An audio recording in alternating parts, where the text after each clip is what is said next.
My newest invention here is called the Cob Quickie. Hands down the easiest way to butter your corn on the cob on a hot summer day. Simply grab yourself a fresh stick of butter and using our patent-pending firm grip design, place the butter directly onto the center spikes. Then simply go to town buttering your corn on the cob from top to bottom. No matter what your technique is, get the job done this summer when you use the Cob Quickie. So, what day is it? Tuesday? Tuesday night! His ghost returns to wreak his horrible vengeance. Oh, but tonight's Tuesday night. Then he'll be coming. Fade in. So, Whether Hollywood notices it or not, I think that people don't really like politics woven into fairly mainstream, what should be mainstream entertainment experiences. so, why the need for so much gruesome graphic violence? Why not let us imagine Because a little it's so of it? much fun, Jan. Really? Get it? Oh, really? Okay, I'd like to see you walk down the street and get attacked by some kids who've just seen your movie. But you saw me. See, Jan, you're all messed up Okay. because you're talking about real life. Oh, and I'm I see. talking And kids about at the 12, movies. You got to kids get at it straight. 12. Now, if you want to talk about the movies, we'll talk about the movies. Okay, and If you kids want at to talk 12 about real can life, tell we'll the talk about real difference. life. So, People complain about the violence as if slavery wasn't more violent. I think you PG the slave movement. We have to deal with the true brutality of slavery. And I wanted to take a 21st century audience and stick them in the middle of Mississippi in the antebellum South and have them see this is America. This was America then. You have to see it that way. And you're right. I cut it back. so. Quentin, you have put Margot Robbie, a very talented actress, actor, in your film. She was in with Leonardo in Wolf of Wall Street. I, Tanya. This is a person with a great deal of acting talent, and yet you haven't really given her many lines in the movie. And I wondered, I guess that was a deliberate choice on your part, and I just wanted to know why that was, that we don't hear her actually speaking very much. And Margot, I wanted you to also comment about being in the film in this part. Well, I just reject your hypotheses. So, there has become a thing that's gone on, it seems like in this, especially this last year, where, what's the word I'm looking at? Ideology is more important than art. Way more, certainly to the awards. Yeah. And it's just, it's like, ideology trumps art. Ideology trumps individual effort. Ideology trumps good. Ideology trumps entertaining. There's two kinds of movies, virtue signalers and superhero movies. That last Star Wars movie by J.J. Abrams is unwatchable. I mean, it's garbage. I do think that, there's ideas. You have no excuse. Your job is to entertain me. There's film criticism and there's social criticism. And the people who've said, who've complained about my use of that have been social critics. And I have to say, there's not one iota of social criticism that has ever been leveled my way that has changed one word of any other script I've written or any scenario I've ever done. It's my job to ignore them and to not pay attention to them because I believe in what I'm doing wholeheartedly and passionately, and it's my job to just get on with it. Yeah. Well, I love you as a filmmaker. Keep on doing it. I'll keep on watching, man. My pleasure, mate. Thank you. Green lights, baby. Let's go. Hey kids, what time is that?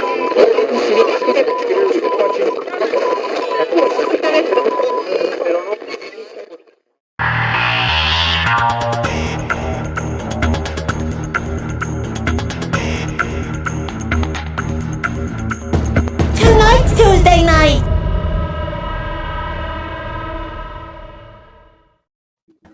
I gotta turn my headphones down. That was loud. How's it going, It's gang? too loud. You're too old. Oh.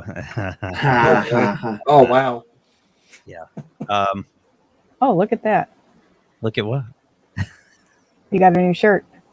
I did, and I moved to death again. Oh, I like it. I like it. Yeah. Yeah, last week he was GeekTime the White, now he's Jor-El. Yes. This planet's going to destroy itself. clearly, as we've been warning week after week on this very program. Yeah. So I think combined, I've been calling season 2 since January, since the new year, 2021. And I think before that, if I counted right, we did about 15 or 16 live streams. Okay. So like 40 something. Yeah. So 26 seems like a good number to like take a little break. Sure. Reset. Rebalance. But we'll get into that stuff later. Let's quickly introduce who's here. I don't know who's coming when. We do have people coming. And it's going to be kind of loosey-goosey, not many stories. We're just going to talk about whatever pops into our fried little brains here. So anybody have a lot of debris laying around their yard after did that storm? We got whaled. Did you? Good. Thunderstorms are fun. It was beyond a thunderstorm. Like the winds were blowing like 70 miles an hour. Like there are branches down. I have a big branch in my backyard. There's debris everywhere. Like it looks like a hurricane. Cool. I have to go out tomorrow and spend hours picking up twigs and branches, and it blew the lid off my. I have one of those the lamps in the front yard. Just ripped the top right off. Wow. Yeah, it came out of nowhere too. I mean, it was kind of sunny, and then all of a sudden I hear a little rumbling, and then the wind just started hitting the house. I'm like, what the shit's going on? We found out. Thunder, lightning, or just rain and wind? Thunder, lightning, wind, rain, the whole thing. Yeah. Yeah. Dogs and cats living together, mass hysteria. Pretty much. All right. Well, I'll start right below me. Returning once again, our stalwart guest star, Six. How are you? I'm doing okay. I haven't slept in a long time, so perfect. If I get, I'm expecting the slap happy to kick in, but if I skip that and get right into psycho mode, just kick me out. It'll be okay. Yeah, I've been awake a long time. It's not cool. Oh my gosh. Well, if you no math in today's live stream, please. I say that every week because I can't do it. You know what? I watched a live stream. You guys were trying to figure out something. Shoot. I can't remember what it was. The answer was 80, and I was like screaming at my TV. You guys couldn't figure it out. Yeah. Yeah. Yeah. Math and I can tell you my sordid history with math. It's not pretty. It's actually funny. One of my high school math teachers runs I think his family still runs a miniature golf course nearby. And whenever I'd show up, he's like, hey, finally something where the lowest score wins for you. Nice. And then he'd hand the scorecard to whoever I was with and say, don't let him near this thing. Can't count. Nice. I think you told me that story recently when I was over there, and his son now runs it. Okay. Yeah. I remember asking him brought his name up, and he's like, yeah, I'm his son. Oh, that's awesome. Yeah, the funny part is he looked just like John Ritter. So we used to call him Jack Tripper. Oh, nice. Yeah. Next to Six would be Spoiler Pete. Hello. You got anything to spoil? Little spoilers. No, not today. Okay. I'm not that entertaining today. I'm sorry. Wow. No. Oh, your hair looks really. Why? Thank you.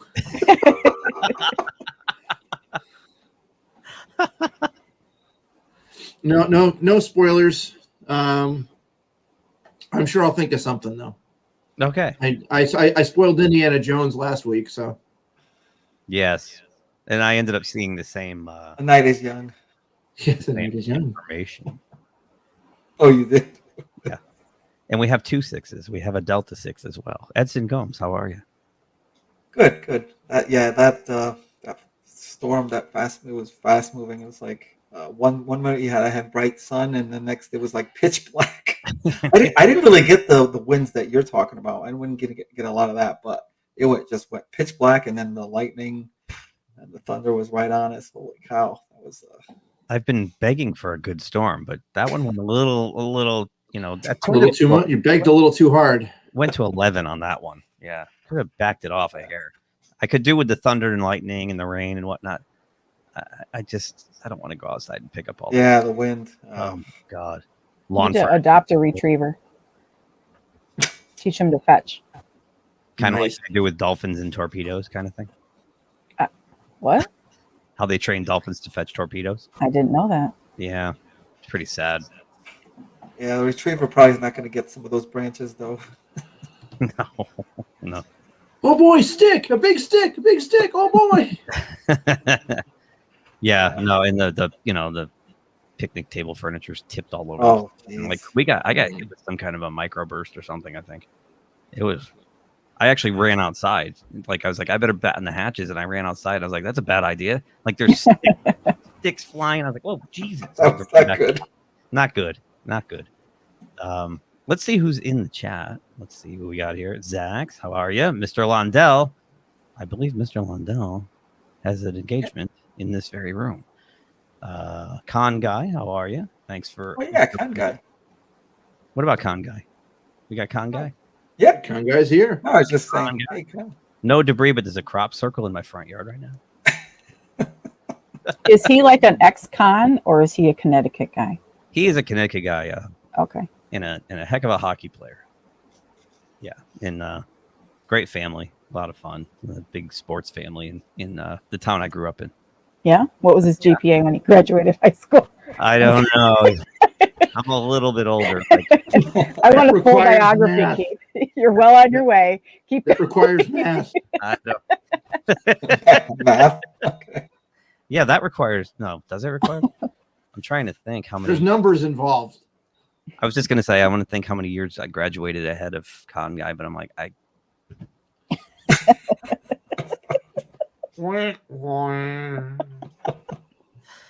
yeah. So I went light on the stories. I only picked a few, and you guys contributed a few. So I believe, Six, you have the first one. Oh, yes. So I'll pop that up once it shows up here. Pete, you hit me with this the other night, and it was a super bummer. It was yesterday. Yes, Super bummer. Oh, I know where you're going. Yeah. Yeah. I mean, we can't not talk about this. Yeah, this is and the reason for your shirt, I would imagine. You know, I never connected those dots. No. I mean, yes, of course. That's a good boy. The Richard Donner inspired Jor-El shirt. Richard Donner, one of my favorite directors. Right. 91 years old. And for those of you who saw our stream with Jay, who worked at ILM, and Jay and I are friends, Jay spoke very, very highly of Richard Donner all the time. He really liked him a lot. And boy, I mean, just look at his filmography. I mean, some of the films he directed that we grew up on, you know, just shaped our teenage years. I mean, starting with Superman. The Omen. Always a good one. Yeah. Goonies. The Omen. Oh, wow. Goonies was the very first DVD I ever owned. Was it really? Yeah. DVD, not VHS. DVD, yeah. DVD. Nice. First, my first DVD was Boogie Nights. Oh my gosh. Insert joke here. Oh dear. It was. Did you watch it? I specifically went. This is funny. It was DVD players were about $500 at the time, and I went to an outlet mall and bought a floor model for about $350. And because I wanted Boogie Nights, and I had to have it widescreen, and the VHS was pan and scan. And I'm like, that movie has to. It's widescreen. It's a beautifully shot film. I need the widescreen. So I specifically went and paid for a DVD player in the DVD just to have that. And then my next question is, did you watch it alone? I actually watch it a lot with the sound down. Okay. You do your own sound effects. The cinematography is amazing. I mean, it's really funny and very clever script. Really, really well done. When it came out, I was really just riveted by the art design, the cinematography. And the guy, Paul Thomas Anderson, when he directed, he was like, I think 27 years old. No shit. So yeah, yeah, exactly. Heather Graham, right? He nailed the period and he nailed everything about it. when he was too young to even have experienced it, which I found I saw it in the theater with my friend Jeff, and I walked out going, what the hell was that? I was just baffled by it. You know, I don't even know the premise of it. I've never seen it. It's basically it's a study of the porn industry in the 1970s. I don't watch movies like that. And into the 1980s. And I'm a lady. It's I don't watch those movies either. Really, really good film. Yeah. And the rise and fall of these stars who, you know, basically have nothing else they can offer, and it's really sad.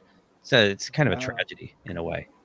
But it's got an amazing soundtrack. It's got stunning visuals. It's really well directed. Great act, you know, great performances. All Burt Reynolds, resurrected Burt Reynolds' career. That's right. Really? Oh, he's phenomenal in it. Phenomenal. And it had one of the best lines of all time in it, because when when the industry I can't wait to hear what it is. It transitions into the 1980s, and they figure out, hey, we can do these cheaper on videotape because film's expensive, right? And Burt Reynolds is like, no, this is shit. I'm not using videotape. It's garbage. And so he ends up acquiescing, and he starts shooting all these things on video, and they do this like almost like like a reality show? kind of. Yeah, they just kind of grab somebody off the street. Right. And he's in the back of the car, and he goes, we're making film history right here on videotape. And like I was actually making a independent movie at the time on videotape, so that line just resonated with me. Wow. We said that line a lot. We said that line a lot. That's right up there with Helen Keller and Martin Luther King Jr. It really is. Yeah. Making film history right here on videotape. Dirk Diggler, there you go. So, no, it's really, really phenomenal. And I don't know how that LA Confidential, which came out the same year. LA Confidential. Like those are two fantastic films, and they lost to fucking Titanic, which tells you right there that the that's a good movie. The Oscars are totally rigged. Because there's no way they should have lost the fucking Titanic. I mean, Lethal Weapon was one I always remember when I first saw it. So it shouldn't surprise me. It shouldn't have surprised me that much to find out he was 91. But for some reason, it took me so much by surprise that he was 91. I was thinking he was so much younger. But then again, it was like I'm still thinking I'm like 17 or 18 watching his movies. So. It's funny you say that too, Edson. I think Richard Donner, because you'd see him a lot. He's been writing Superman comics right up through the last couple of years. Oh, right, yeah. And whenever you see him interviewed and stuff, he was still very youthful. Yep. And he had that youthful energy. So you're right. I think we all kind of figured he was in his 70s. Not really realizing that he'd gotten that far up in age. Well, our second guest has arrived. Our first guest since we started off. Welcome to the stream, T-shirted historian. How are you? Oh, I'm a little perplexed, Keith. I was supposed to. I was supposed to be streaming with Vigilante Williamson tonight, and I patiently waited 15, almost 20 minutes, and he no-showed me. So I'm, maybe something happened to him at work, or he got busy, or life jumped in the way and interfered with things. I don't know. Maybe power's out in his area. Hopefully it's something bad. Oh, yeah. Yeah, I've known T-shirted historian for a few months now, and I consider him a friend. And one of my favorite things about him is when he comes on a live stream, he immediately starts pimping another channel. Just right from the get-go. Well, if he shows up, send him the link and he can come in here. How's that? Yeah. Well, I mean, he hasn't even responded to me on Twitter, but I promise you, if he does, I will definitely put him in touch with you guys. I'll message him. He'll answer me. Will he? Okay. I don't know. Maybe he was so, maybe he was, my overwhelming charisma just, awed him to the point where he was like, not wanting to. He was a little bit worried about coming on or frightened. I don't know. Yeah, no, I'm just kidding. I know my palms are sweaty right now. There you go. I'm nervous just sitting on top of you. Six, do you have you eaten mom's spaghetti? Mom's spaghetti? What? Yeah. What? Palms are sweaty. Mom's spaghetti. I don't know that Yeah, one. I didn't even smile at that one. I didn't know that one. Oh my gosh. Oh my gosh. Maybe it's a regional thing. I don't know. Yeah, you're in Texas, aren't you? You're like down where it's warm all the time. Oh my Wait, gosh. no, I didn't mean it like that. Wow. Hey, let's look at this article. Shall we? His palms are sweaty, knees weak, arms are heavy, vomit on his sweater already, mom's spaghetti. He's nervous, but on the surface, he looks calm and ready to drop bombs, but he keeps forgetting what he wrote down. The whole crowd goes so loud, he opens his mouth, but the words won't come out. Wow. That's Eminem. That's Eminem. That's from 2002. Yes. I'm too old for Eminem. Yeah, I'm too young for that. 6, For you're not Eminem? older than me. I'm older than you are, T-shirt. No, you're not. Yeah, I am. I'm 47. I'm about to be I 48. know. You're older than me? Now I'm pulling a Keith, where Keith he goes like this, he scrolls, and then he goes back up.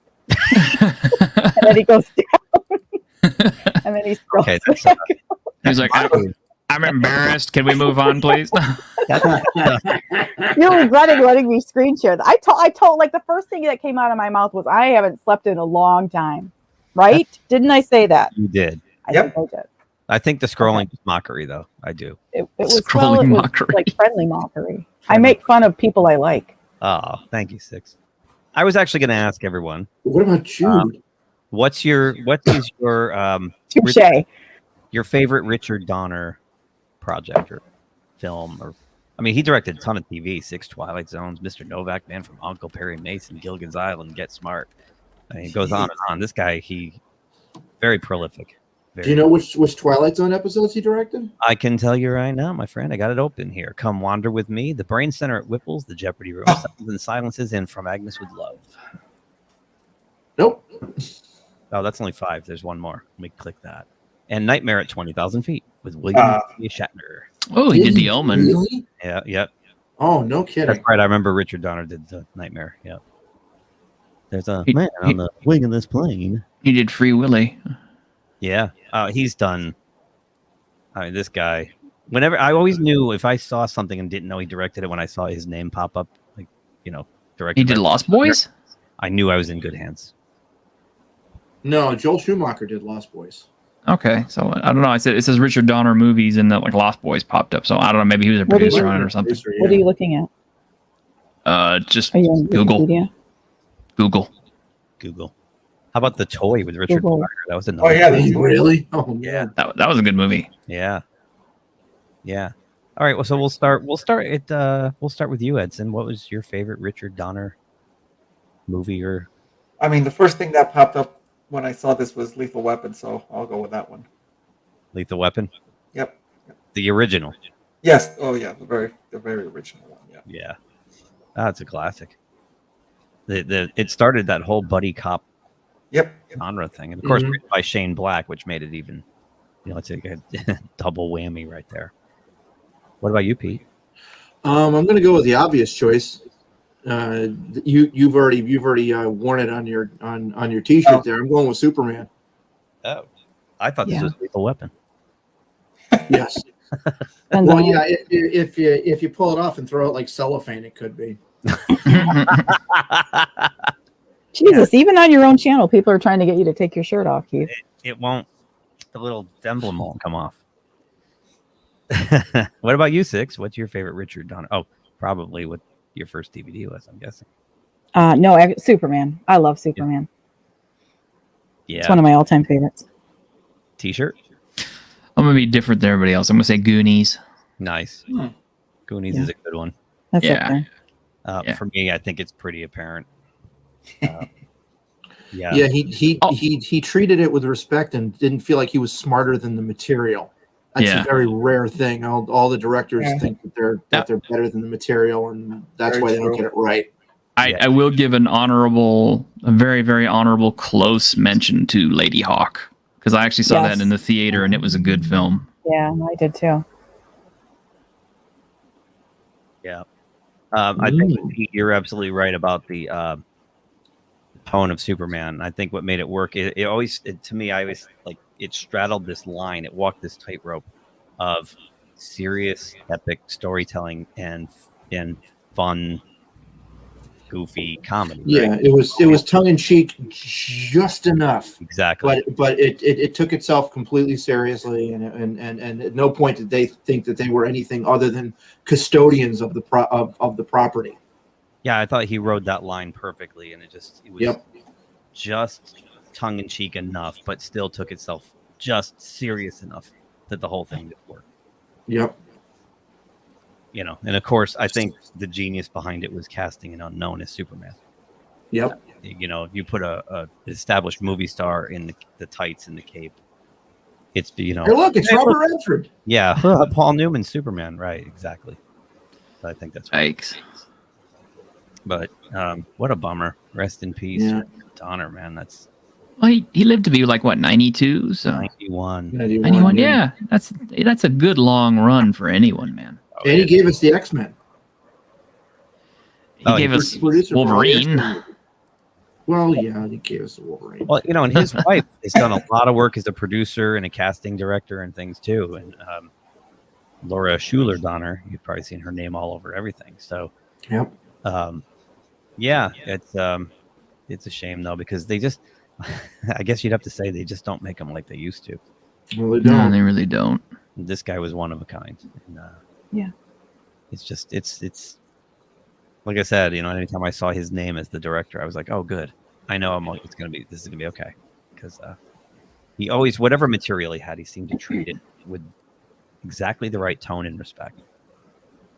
So, just another staple of our childhood gone away.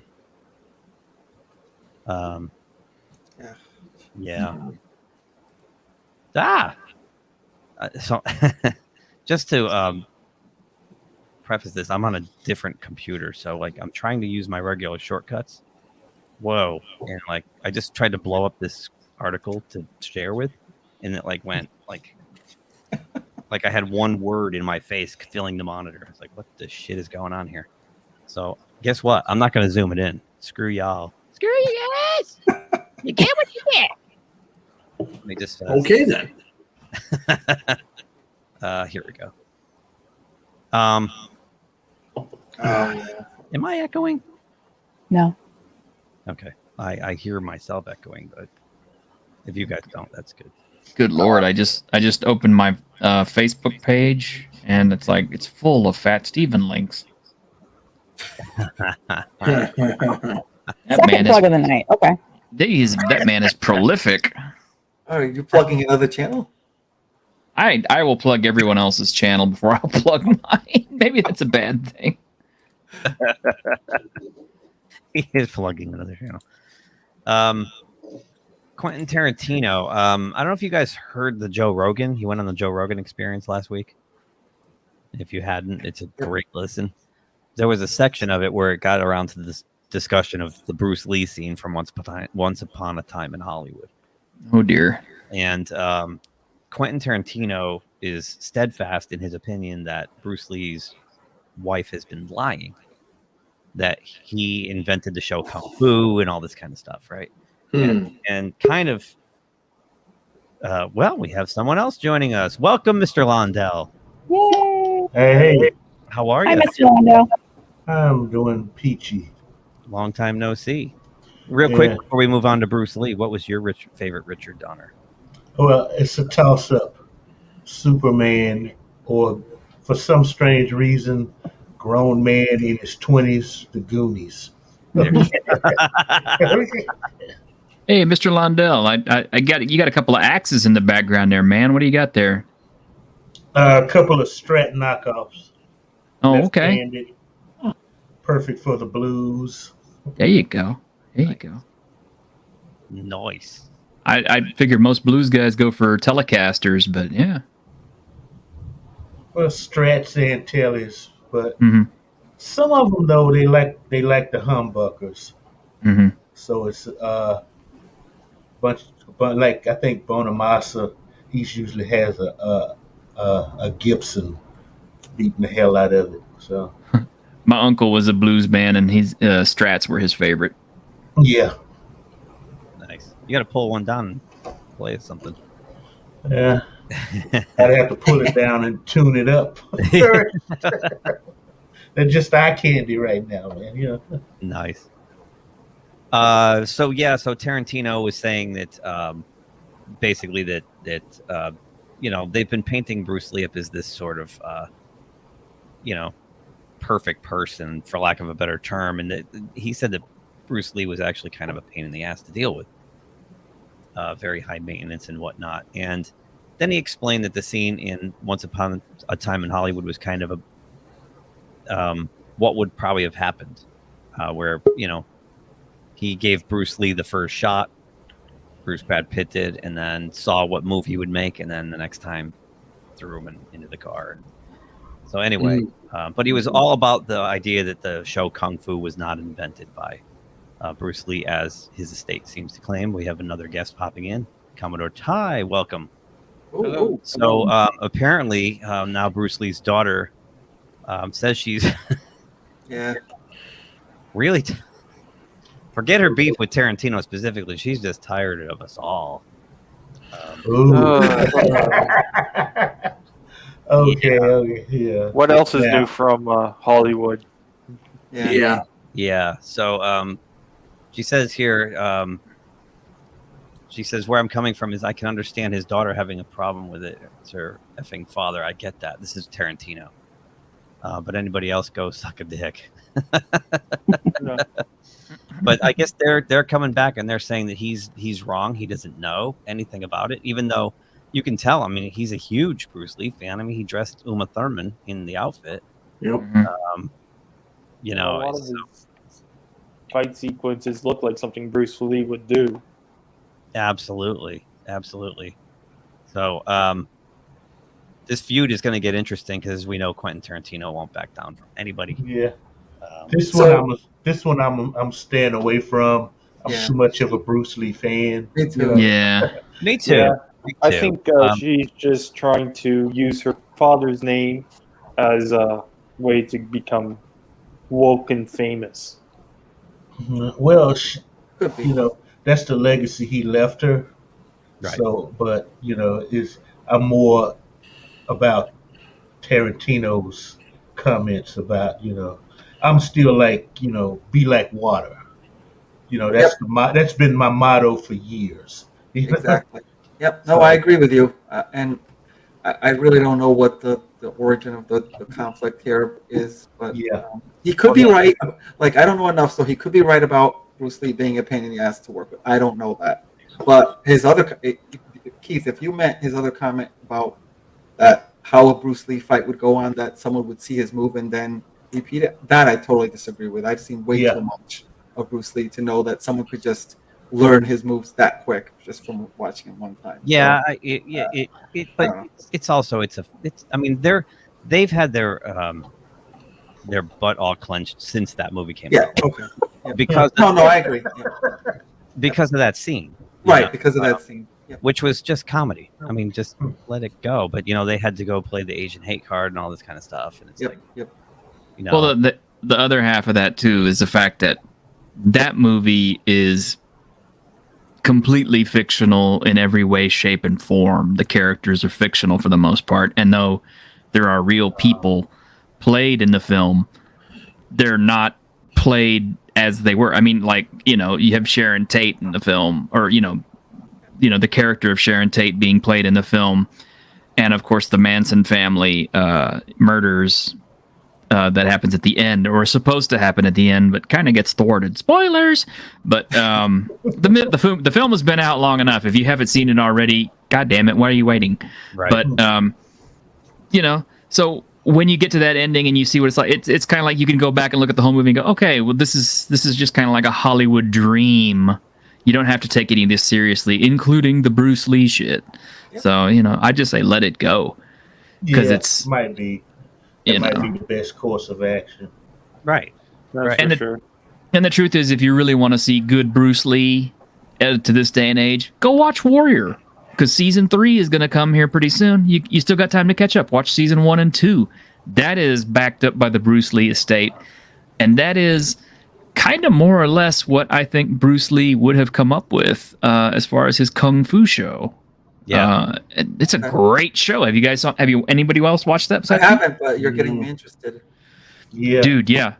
Yeah, you need to watch it. The lead is actually played by a Japanese actor, Andrew Koji, not a Chinese, but he is playing a Chinese in old San Francisco.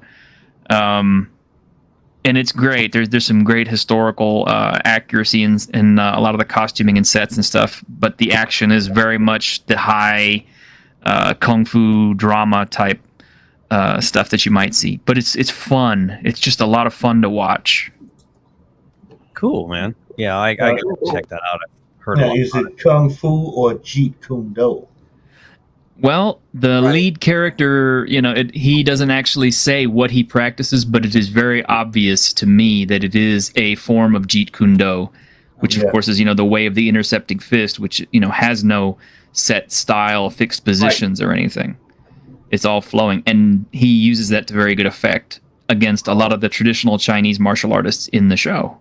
Which was my point about the Tarantino saying about learning his moves, because he's usually just always changing them. So that was my point about it. Right. But he even said that when you're in a fight, you don't do, patented, orchestrated moves. You do what it takes to get him off of you and get out of there. Right. So, which is kind of Brad Pitt just kind of grabbed him and threw him into the car. Right.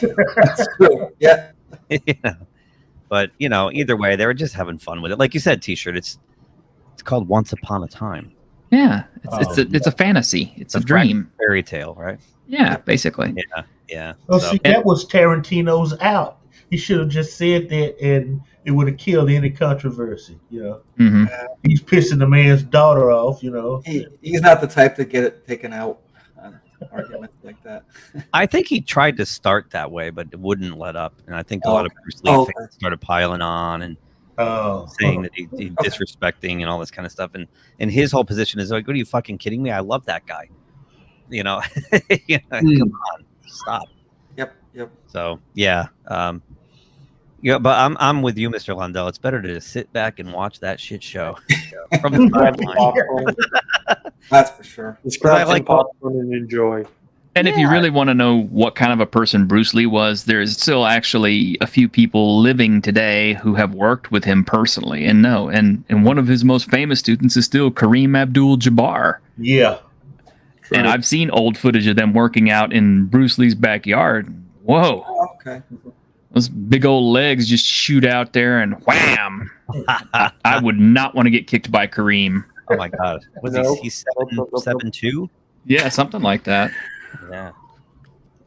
Kareem's best part still was Airplane to this day. Yes. Oh yeah, I love that. I'm out there busting my buns every night. Although I loved him in Game of Death. I loved him in Game of Death. That fight between him and Bruce Lee in Game of Death was awesome. It was awesome. Yeah, Criterion actually put out a beautiful Bruce Lee Blu-ray box set last summer. And it's July, so I haven't checked, but usually every July and every November, Barnes & Noble runs a Criterion 50% off sale.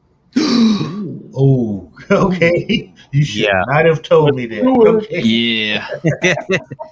I gotta find a Barnes & Noble Saturday. Let me see. Yeah.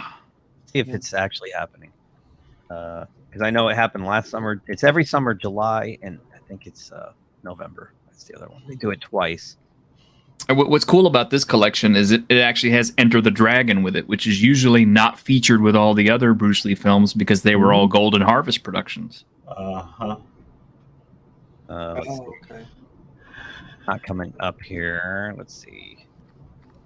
Criterion 50% off sale. I'm not seeing it yet, but they do it twice a year. So Criterion Collections 2021. Yeah, I'm not seeing anything for it right now. Oh, no, it is. Here it is, right on Barnes & Noble. Save 50% on hundreds of Criterion Blu-rays and DVDs now through August 1st. In fact, here I will wow. I will share this real quick. Nice. Okay. So my next paycheck is earmarked. Yeah. There you go. And look, right in the collage, there it is, bottom row. Right next to his. Yes. Yeah. Don't overlook that Godzilla collection too. It is so worth it. Yes, it is. Do you have it yet, Pete? I do not have it yet, but this might be the impetus for me to get it. Yeah. Pete, let me entice you to buy it. It has the original Japanese version of King Kong versus Godzilla with the original Japanese ending. Oh, really? Yes. Oh, yeah. No, I actually have it on. I have all of the movies, and I mean all of them, including the animated ones, on DVD. But yeah, and I've seen the original Japanese King Kong versus Godzilla. So yeah, but having them on Blu-ray, oh yeah. Oh, Barry Lyndon. So there's his collection out there too. Okay. Mm-hmm. Yeah, this is I usually get like 4 each time they have this sale. I'll just get like 4 really good. That War of the Worlds, 1953. It's stunning. Oh, that is an amazing disc. They did an amazing job on that. It's beautiful. Oh, that I have. Okay, so His Girl Friday. Yeah, I'm gonna pick up His Girl Friday. There you go. Excellent. They have a new Fast Times at Ridgemont High. Ooh, really cool. Yeah. So, well, glad I could help you guys. I always forget. You know, I always figure it out like halfway through the sale, or I get a notification from one of my friends like, "Hey, don't forget Criterion sale." So yeah. And I'm going to need another bookcase. Start a GoFundMe for Mr. Londell. Get him a new bookcase. That's funny. You guys are gonna get me talking martial arts here in a minute. I'm looking over at my shelf right now, and I can tell you just staring out at me from my shelf is my Lone Wolf and Cub full series collection. The Street Fighter, Sister Street Fighter, all the classics. Sword of Doom. Nice. Very nice. I'm all about martial arts films. That's kind of my hobby, really. Nice. I'm close, Mr. Londell. I think I have enough room for like maybe 10 more movies on my shelf. I don't know what I'm gonna do. I ran out of shelf. Yeah, me too. I don't think I have room for another shelf. That's the problem. I have too much crap. Too much crap, man. Same here. The storage units are for DVDs and vinyl. I'm going nuts. Yeah, it's my basement. I always go down there and go, what? Not, what am I going to do if I have to? What am I going to do when I have to? I don't know what I'm going to do with all this shit. I'm thinking maybe I'll start selling it at the flea market or something. I don't know. We had a professor down here in my town who was such an avid film buff that he literally had to build an extension onto his house to house his VHS collection. Wow. That's serious collecting there. Yeah. Why didn't he just turn that addition into like a theater, and then his living room could be his library? Well, it's funny you would say that. He was the director of the town's historic theater for a long time, so he kind of had a major theater to be able to show his stuff in. But still, it would have been cool to just make the addition of this house like his own personal theater, have like the TV hooked up to a VCR, DVD player, Blu-ray player, and just invite friends to watch his collection. I used to work in higher ed, and one of the professor friends of mine, Jamshid Akrami, did that. Yes. Ha ha ha. Do you ever go to his house, Pete? No, I haven't. I know. I was never took there. his garage and turned it into a theater, and he had it. He actually the incline. He got the seats. He put the scallop lighting on. Oh wow! Yeah, it was awesome. Went all out. Nice. And we went over. He was quite the film buff. Yeah. And, he gave us an afternoon of fantastic Iranian cinema one day in there, and it was just beautiful. Yeah, it was fun. But yeah, he did the exact thing you suggested, Mr. Londell. He's like, why do I need to put my car in here when I can watch films instead? I think that's what most movie buffs would be like. Car movies. Car movies. Yeah. Well, and Pete knows Jamshid. He can tell you too. He's a connoisseur of. Oh goodness, yeah. cinematography and shot composition. That's his big thing. So he needs a that walking encyclopedia. That man. Yeah. Oh. Yeah. Great guy. Haven't seen him in a long time. He-Man. Who's excited for He-Man? I just try to ignore anything that comes out about it because it'll just upset me. It looks messed up anyway, just from this image. Yeah, the wizard guy's too tall. Yeah, the teaser trailer came out, and I was kind of like, "Oh, hey, this looks really pretty good." But everything that's happened since. Oh, hook you! We got a live one. Yeah. The latest trailer, although it looks cool, and I'll say, man, the animation really looks good. It's pretty apparent by sticking all the characters into the trailer that they're really, really shooting hard for that whole member berries thing. Remember this character? Remember this figure? Remember this guy? Oh, yeah. And the thing from the first trailer is pretty obvious. It's all from the same sequence because they all have the same background. They all have it's every shot has the same background to Castle Grayskull. It's pretty obvious. This is all from probably the first 10 minutes of the show. Yeah. So the Netflix director of this, you don't love when they actually like tell you what we've all been saying, but they think it's like some kind of revelation and that they're like giving us some like valuable insight into this stuff. Did you guys see this story yet? So they're seeing the wall and they're admitting it. That's pretty much what I see.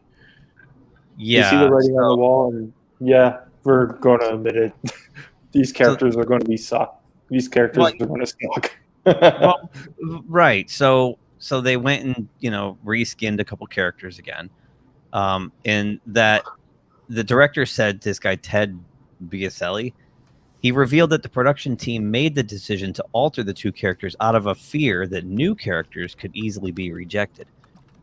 So he's basically admitting that the reason they keep hijacking existing characters and messing them up is because if they made new characters based on this ridiculous premise, all these identity politics and whatnot, that they'll be easily rejected, in which they would be. Yeah. So instead, they just would be destroy. rejected, but at least they'd be new characters, and the classics would stay the same and be honored. But by changing the classic characters to this new stuff, you're just going to infuriate the fan base even more than if you just took your own character and did that with them. Right, but they're admitting that the easier way to go is just Also, take what's popular and shove my personal politics into that character. Oh, so find the maximum way to piss off the fan base. Yeah, but then you destroy the original character. Yeah. Right. And your ideology goes to pot as well. Exactly. Exactly. Like, one way or another, those political issues that they're putting in these characters now, people are not going to like them because we watch these stuff to escape all that. Or else we just watch the news. Shitty Beef! Shitty Beef is here. Hello, Shitty Beef. Hey, guys. So this is a great quote here. So one of the fans of the He-Man and She-Ra fan group, Shadow Weaver's Realm, actually wrote the director of this Netflix show and said, and he happens to be a person of color, says, I prefer making unique black characters rather than race swapping originally white characters. Instead of wearing your own shirt, you're getting a hand-me-down shirt from someone else. I think that's awesome. That is so great. And Keith, check out my private chat with you. They actually had a black character in the figure line, and I noticed that he wasn't in any of the animation. Yeah, I mean, the new animation, not the old animation, the new. Right, because Clampchap is not in there anywhere. And that was addressed here by Ted Biaselli, or Tim, or whatever this dude's name is, this director. He says, Tim, I hear you, and that will indeed be a big part of our story too, but a big hurdle when you're introducing a new character to a line of so many well-established characters is that there are bound to be outsiders and harder to accept as canon. And you spelled that wrong. at least for a while. Nobody gives a shit about Sir Laser-Lot. Well, why then make Sir Laser-Lot cool, dude? You're rebooting this thing. You can do whatever the fuck you want. We asked ourselves early on about the need for 2 giant white blonde dudes in the pantheon of Masters of the Universe. And honestly, it makes both characters less special in their iconography. I wish I could take credit for being the one with the idea to make Grayskull black, because now in the history of all champions of Grayskull, black man is a role of prominence, as opposed to just being a guy with a clamp who's King Randor's bodyguard. Well, then they if you write him better, then he can be more than King Randor's bodyguard. Thank you. Then do something with him than just making him King Randor's bodyguard.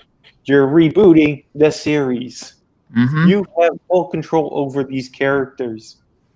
Right. Then do something with they clearly just showed us by, changing a couple of them. They had no problem changing a couple of them, but then claimed that they couldn't do anything to these other ones, right? Exactly. It's lazy and it's creative bankruptcy, and it's what's rippled through every single IP that we love. Star Trek, Star Wars, Doctor for sure. All of them. I've been trying to advocate this. It's like, I'd rather see them create a new character and let us decide if we like it or not.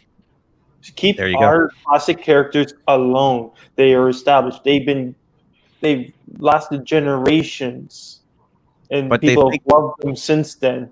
And all of a sudden now, something's wrong with them. We got to change them. No, get off your ass, create your own characters, and then let the fans decide if they're good or not. I think they clearly think they can sneak one by the goalie by taking. I mean, let's use Luke Skywalker, Six's favorite. Look what they did to Luke Skywalker, and they honestly probably thought that the audience wouldn't care because it's Star Wars, it's Luke Skywalker, and they think that all they have to do is slap the sticker on it. No. And shit it out, and it's going to be okay. I'm turning the only Jedi in the universe into an old drunk. Yeah, come on. You think did they think nobody would notice that? They humiliated him in The Last Jedi, and then look what they did with him in The Mandalorian for the episode 16 of season 2. Well, the difference there is Jon Favreau and Dave Filoni material. Showing someone that doesn't give 2 shits about Luke Skywalker, people will bash it, but people still love the character so much. And if you watch the reactions to people watching that episode, either be it white, black, Hispanic, Asian, LGBTQ person, they all loved it. Right. Yep. Glinzer brings up a really good point here. Since they constantly remake 30 to 40-year-old IPs, what the hell will they remake 30 to 40 years from now? Remakes of the remakes. 80-year-old IPs. Yeah. So, to me, this guy here just basically said the quiet part out loud yet again, and told us what we already do. Screw with your characters than create our own, because you're not going to like our own, but we're going to screw around with the characters you love. And they think they have a built-in audience. Right? Yeah, and that's exactly right, Keith, is the fact that they figured, well, the audience is just going to ride along, and we don't have to do the hard work of getting the audience. We grab that audience, mutz with it a little bit, and now we're on our way. Okay, they're not paying attention to history then, because you got trekkers like me, Star Wars people, ready to kill Hollywood types because what they've done to these iconic franchises. Oh yeah. Okay, and listen to Clownfish TV about She-Ra. Okay, that woman will kill somebody about what they've done to She-Ra. Okay, so are they paying attention? That's the thing. They don't want to put the work in. Like, if you really create a new character and make her or him really good, I mean, people will like them right away. Look at those new characters in The Mandalorian. I mean, they were compelling. They were interesting. Yep, people enjoyed them. And then we fell for them right away. I mean, it didn't take long. Yeah, because they were compelling, they were complex, and they had an interesting background and story to tell. And they didn't sit there announcing how, what sexual identity they were right off the bat, or no one cared. And nobody does that in real life either. Exactly. Yeah, no, that's a great example, Edson, because and look who one of those brand new characters was, who we all love is Cara Dune, right? Yeah. And what happened to Gina Carano, and there's a perfect example of when you do it the right way, you can introduce a new character who is a whammon and a strong whammon, and we embrace that character. Grief Karga, right? Carl Weathers' character, loved him, right? We loved all those characters. I think that's what led to her downfall, is because the higher ups at Lucasfilm saw how dare they make a woman character that's actually popular. They have to love Rey. I say it all the time. H.G. Wells said that moral indignancy is simply jealousy with a halo. The higher ups at Lucasfilm, they were jealous of the fact that there's a strong female character, and they didn't think of it. Kathleen Kennedy didn't think. That's right. Female character. Rey should have been as popular as Cara Dune. Why are these idiot fans not supporting Rey as much as they're supporting Cara Dune? Fire her. Yeah, but the sad thing is, for every Cara Dune character we get 10 Rey characters. Yeah. Yeah. True. Look at Bat Whammon, for example. The Bat Whammon, she finds a costume laying on the beach and becomes a superhero by putting it on. At least with the Batwoman from season 1 actually had somewhat of a story to add to this. Like, there was a reason for her to become Batwoman. Yeah. Well, and I didn't watch it, but I heard there was no reason. Yeah, and I heard that Luke Fox got a costume the same way. Like, just wandered into it. Yep. Just wandered around. Oh, there's a costume. Hey, I'm so the whole idea of meritocracy's out the window. Hey, it's like the Oprah thing. You get a superhero costume, and you get a superhero costume, and you get a superhero costume, and you get a superhero costume. I'm going to play advocate. This is how Batman Beyond. That's Batman Beyond's backstory too. Is he broke into the Batcave and stole the costume, and then Bruce said, "All right, I think I'll keep you around." So I'm only playing devil's advocate. I'm not saying it's a good idea. I'm just saying, in the Batwoman, the only one that deserved to wear the batsuit was Kate Kane, because throughout the first season we were shown her skills, not just told about. Right. To be fair, you're right, Pete. Jason Todd became Robin for stealing the tires off the Batmobile. Oh, so. yeah. Right. In the movie, we know how he ended up, though. Well, it's true, but he got a lot of training way before he went out as Robin. That's true. So it's not like he just, there's my new Robin. Let's go. No. But it is the idea that he caught stealing tires and said, "You can be my new sidekick." Come, decoy. So are they going to recast Cara Dune? Do you think? No, I don't know. I think they're just going to write the character away. You think so? She went back to her home planet. It's caused a huge problem because the spin-off series Rangers of the New Republic was her show. Yep. So Jon Favreau was really pissed about this thing. It's been I think they can. I thought they could work her back in some kind of way, but they first have to give somebody some trophies and a lot of accolades and kind of push them out the door. Maybe a certificate. Maybe. Mr. Londell, what happens? How about not if, when Indiana Jones 5 tanks? Is that the end of her? If the synopsis I've heard is true, it's already tanked.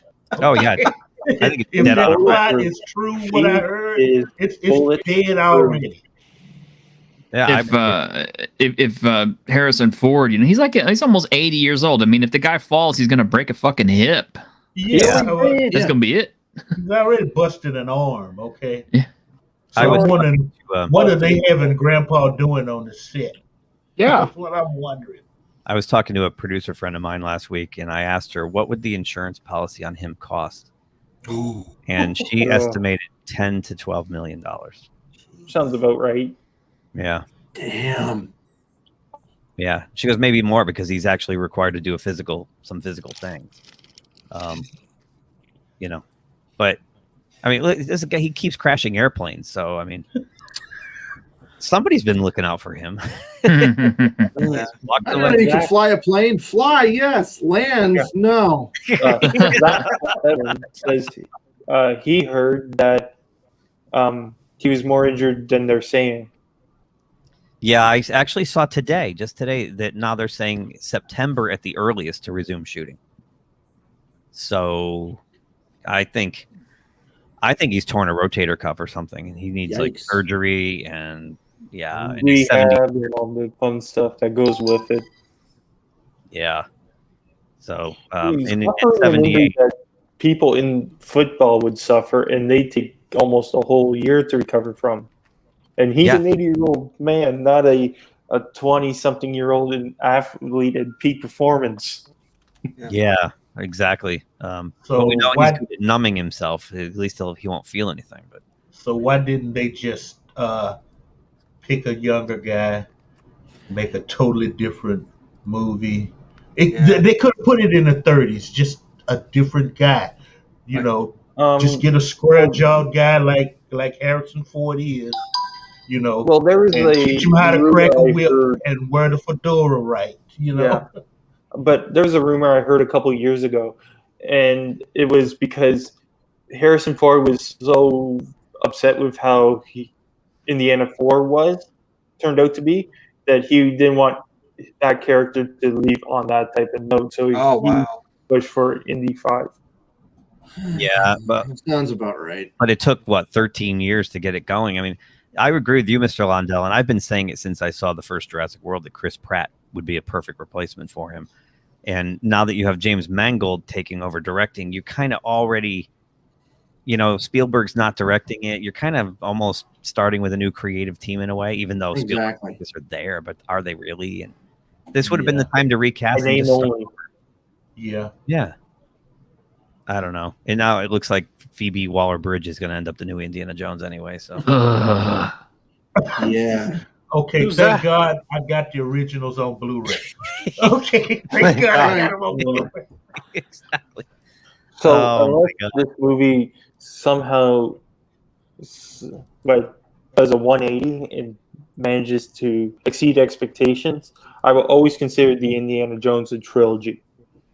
Yeah. Oh, absolutely. Oh yeah. Yeah. There's only 3. Yeah. I mean, it's 3 1/4. I go back to I remember a friend of mine wanted me to go see Raiders, and I was very resistant. I was like, I don't want to see a cowboy movie. Exactly. That's what I said to my friend. I said, I don't want to see a cowboy movie. You stealing my story, Keith. No. And he's like, but it's Han Solo. And I'm like, I don't care. He's wearing a cowboy hat. I don't give a crap. So exactly. You got a whip and all that stuff. He dragged me there, and that reveal, they're going through the jungle, and he finds the little dart in the tree, and he tastes the poison, this and that. And when finally it gets to where the guy cocks the gun, and he takes the whip and snaps the gun out of his hand, and then he does the reveal. He comes out of the shadows. He's got this stuff. I mean, right there, I was like, oh, this is gonna be awesome. Yeah. I think it's like a top 10 of all time reveals. Yeah. It's definitely a top 10, possibly even top 5. The thing is, you had a father like mine. He would he found a way to show me some of those old serials he used to watch as a kid. Oh, nice! And that caught on the jungle with the whip and the 45. That was so iconic of like a Johnny Weissmuller. Yes. Or some guy that's or Buster Crabbe movie. And they just really tapped into that. They did. And throwing Nazis in, perfect. Okay, they had that part of the 20th century down pat. In the pre-credits, if you will, that the prologue scene is very much like a Bond, where it doesn't have anything to do with the rest of the movie, but it sets the tone for what you're going to be dealing with. Right? Gives you a little bit of information and backstory, and it's one of the great prologue scenes of all time. And it really has nothing to do with the rest of the film. It just introduces Indy and Belloc and their rivalry. It introduced the characters, the rivalry, Indy's type of archaeology. It gives you a lot that he doesn't really work with the most upstanding people. Right. So in that little prologue, without saying a lot, it tells you a lot. Yeah. Well, and it tells you too that he's well read, because he knows all the booby traps. He recognizes them right away. And then it makes sense, the cuts, and he's a college professor and he cleans up pretty nice. But And he's just bookish And he's standing afraid of there snakes. in front of the class. yeah, that first one just hit every note for me, and I didn't want to see it, and I walked out. I ended up going like 14 Saturdays in a row. And I wanted to be an archaeologist, but then I found out it's really just sitting in the desert with a toothbrush, and that's really boring. Boring. And a lot of damn math. If I had pushed my history degree further, I probably could have gone into archaeology, but I didn't. I wasn't really a big fan of the field work. I really just mostly enjoy research. So. Oh, that's cool. Oh, See, really I wanted cool. to get in adventures and stuff, The kind of real world adventures that you get into as an archaeologist are probably not the kind you want to get into. Exactly. But 12-year-old me was like, "This is awesome. I want to be this guy."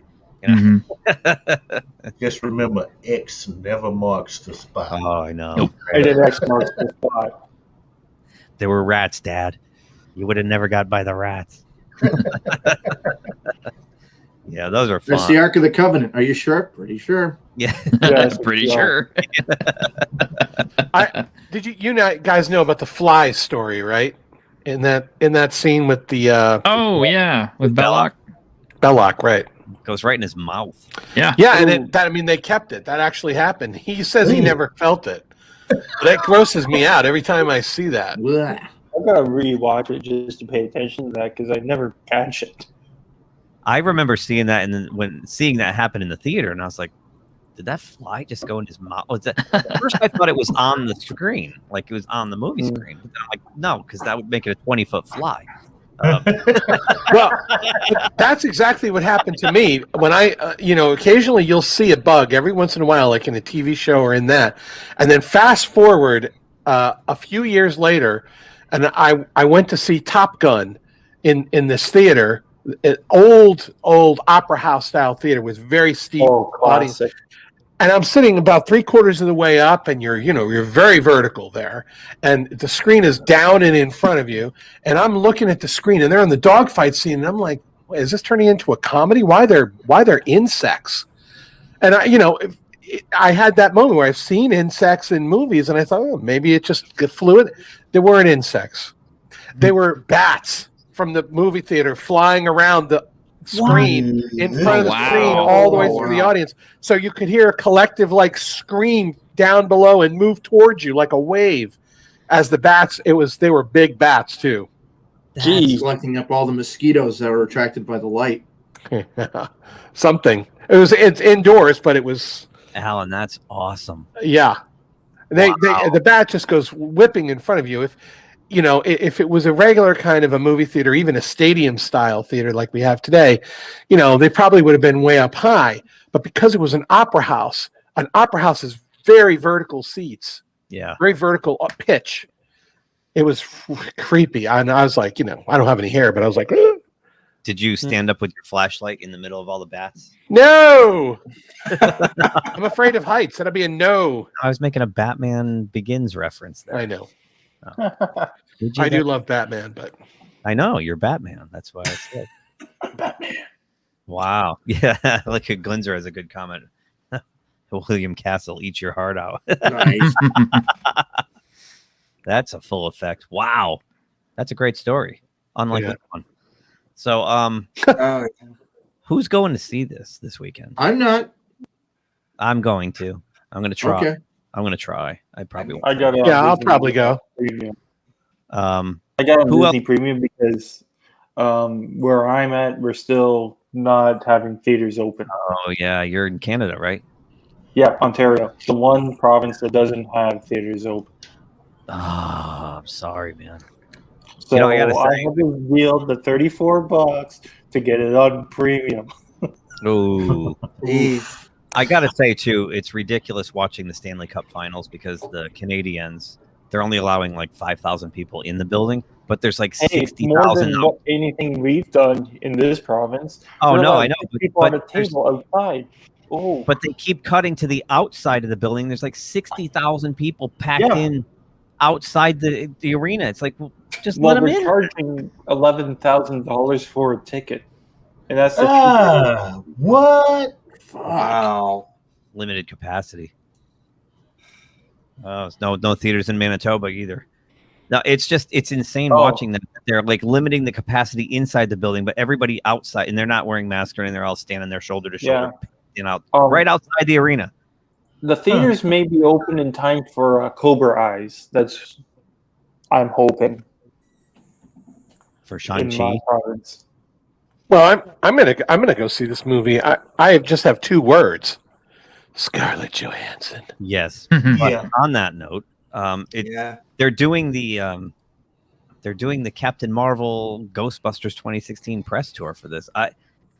The more they talk, the less I want to see this thing. Me too.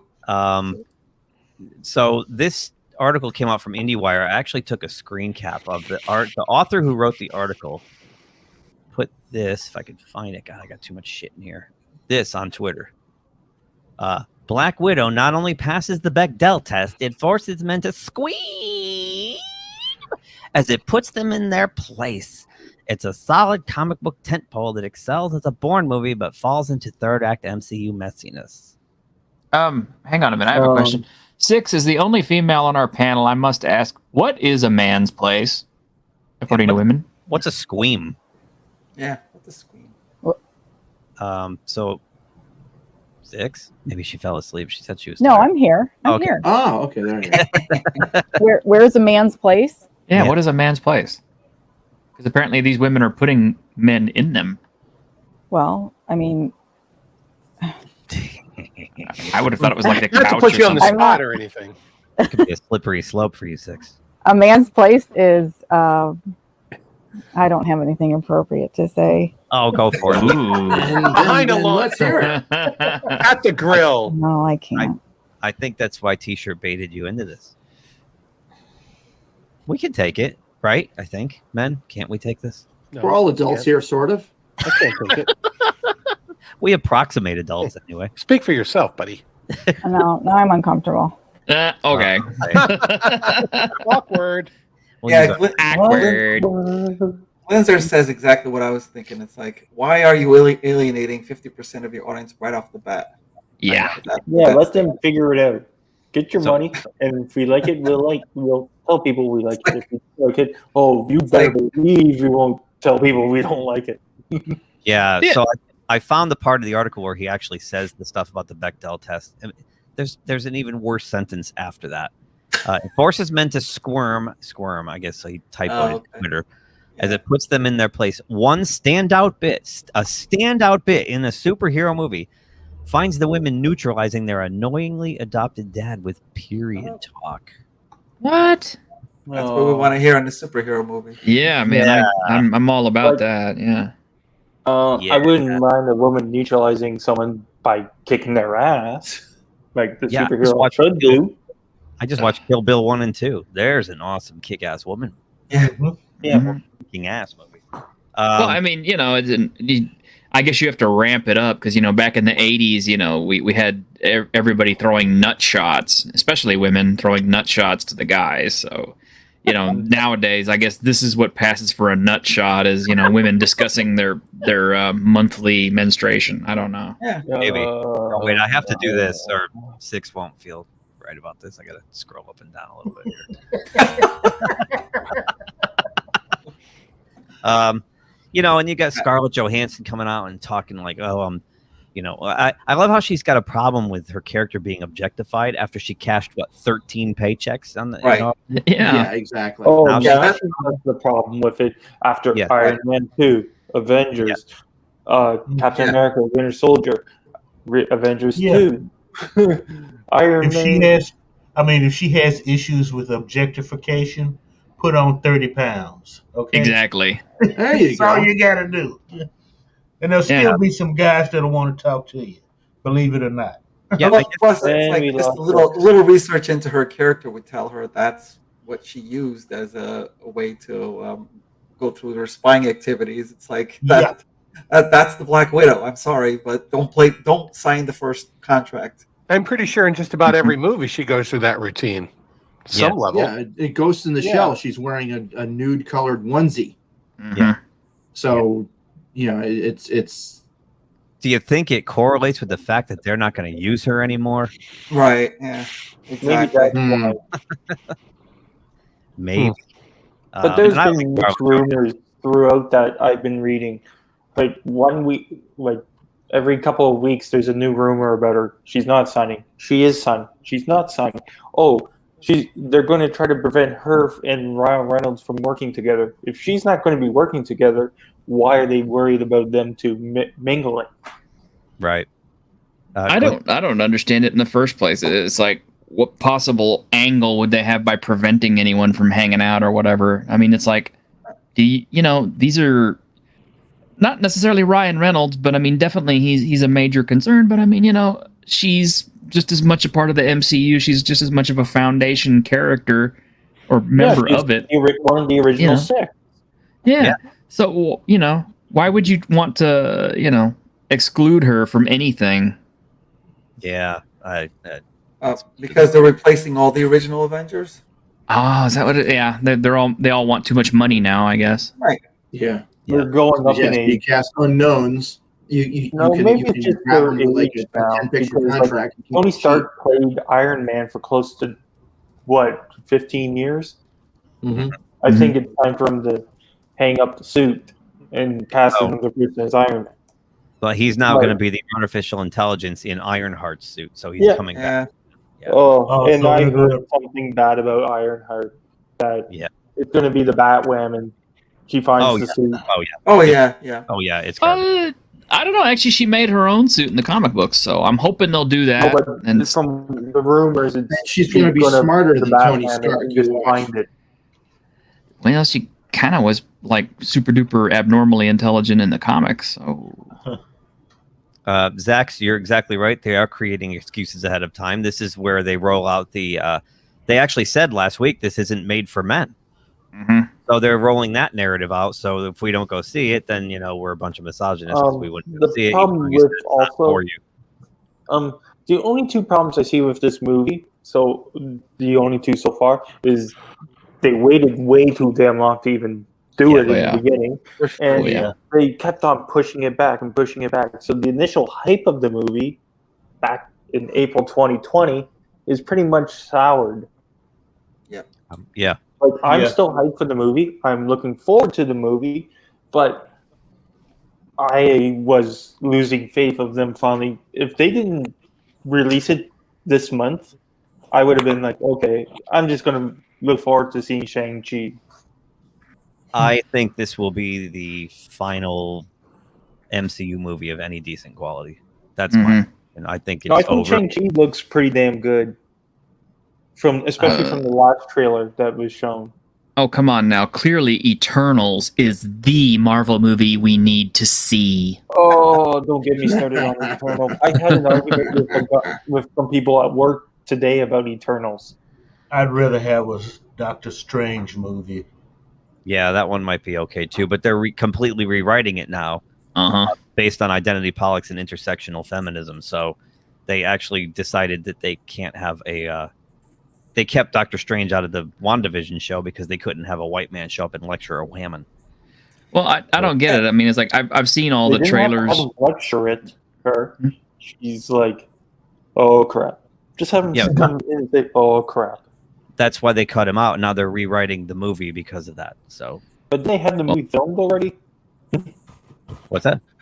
Didn't they have the majority of the movie filmed? I don't think so. No. I don't think they've started shooting it. No. Okay, I've seen the Black Widow trailers. About Elizabeth Olsen filming WandaVision, going straight to film Doctor Strange. Yeah, maybe they're shooting it now. But there was an article that came out a few weeks ago that they were rewriting the film, a chunk of Doctor Strange. Oh, part of it, yeah. And they're just releasing a new comic series called The Death of Doctor Strange. Right, they're killing it. Yeah. Oh, brilliant. This is what I don't get. Okay, Black Widow looks awesome. I mean, I love the trailers. I definitely want to see the film. But Yeah, but the thing is like they put out articles like this, and it's like, why are you shooting your movie in the dick before it even comes out? Yeah. It's like, do you not want us to go watch it? Do you want it to fail? Yeah. It's weird. Because I mean, we were given 3 trailers, and each trailer, you got what you wanted. You got Scarlett Johansson. You got some ass kicking. You got my Taskmaster looking awesome, and you had some funny bits. What more would you want in a movie? And then they bring, like you said, articles like this. It's like, wait, so again, contradictory information. The way you're marketing it in your trailers looks damn good, but then every article that comes out, you're like, no, it's all woke and all this crap. Well, didn't somebody do an analytic of how it's trending online? And it's Tom. Welcome, Tom. Hello. How are you? Tom. Hello. We're just talking about woke Black Widow, so feel free to hop in. Woke Widow? Woke Widow. Woke Widow. Yeah. Oh yeah, I had somebody spoil the movie for me, and it was like, it wasn't that much of a spoil. Yeah, I think we all know what we're getting here. Yeah. What we were specifically discussing is why, as T-shirt put it, they're kicking themselves in the dick before it comes out. Shooting themselves in the dick. Yeah, or shooting themselves. It's like they're drumming up all this negative press and kind of teeing it up for the misogynist white man not to go see it. Yeah. Maybe it's their built-in excuse so that when the sales numbers come out and the movie is shit, they can tell their executives, it's like, well, see, here's what happened. Intersectional politics were negative to the stereotyped male ego, and it was so easily bruised that they couldn't handle the film, so they were using word of mouth to tell other males not to go see the film, and that negatively impacted our numbers. So it's completely the fault of the men. Oh, so we get Brie Larson again. Mm-hmm. Exactly. It's right out of the Captain Marvel Ghostbusters 2016 playbook. Yeah. Or as Glinzer pointed out in the chat, it's the Elizabeth Banks strategy. The Elizabeth Banks strategy. Right. So they got to have a scapegoat when they know they're going to lay an egg, or or at least potentially lay an egg. And it's everybody here on this panel because 60's gone now. So. Yeah. Did I say massaging neck white man? Did I say that? Massaging neck white man. I probably did. I'm all marbly mouth. I would like a neck massage. Oh my god, you're killing me. Sitting in these damn chairs. Yeah. So yeah, I guess she said today something too, like her character's nothing but a chess piece for. What'd she say? My character's a chess piece for men, something like that. I don't know. Yeah. So yeah. But again, you see, like females dressed up as Black Widow too. A lot of females, like almost every cosplayer. She's got boobs. Mm-hmm. Yeah, and I had mad respect for her character in when she was about to get beat up by the bad guys, and she's on the phone with, I think, with Stark. That was the original Avengers. She gets loose and beats the hell out of the guys. That was with Coulson. Mm-hmm. Yeah. Yeah, she was on the phone with Coulson. Yep. And now she does this to me. No, you're not a chess piece.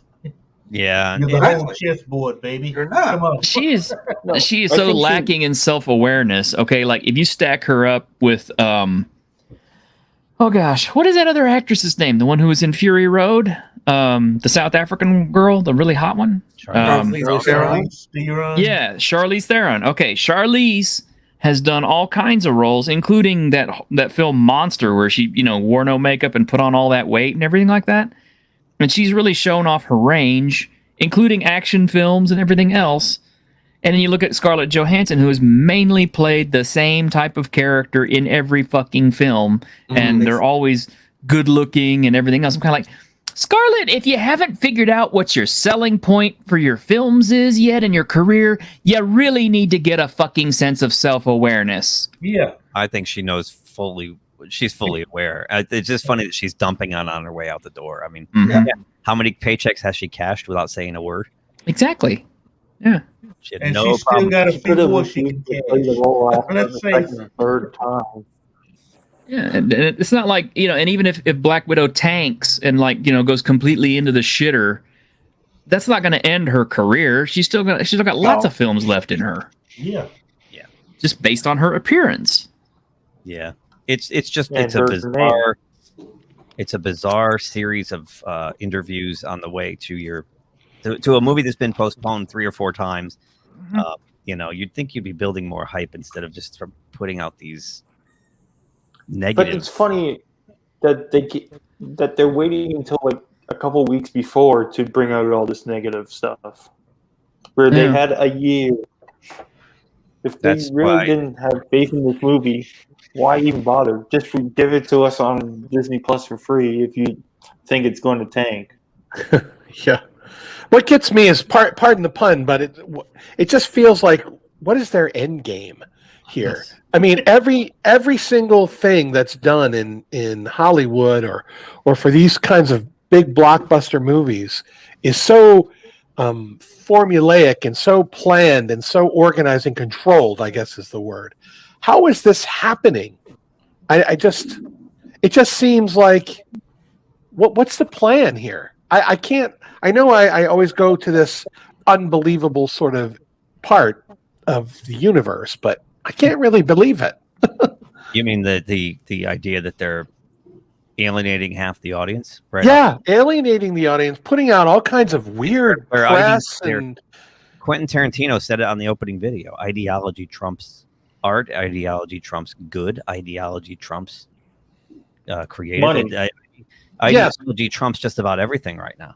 Yes, but that's not what I'm talking about. I'm talking about them allowing it to occur publicly. I'm not talking about people not being able to have or share their thoughts and their feelings and stuff, and maybe that's happening on the side, but you just would think that they would have more control.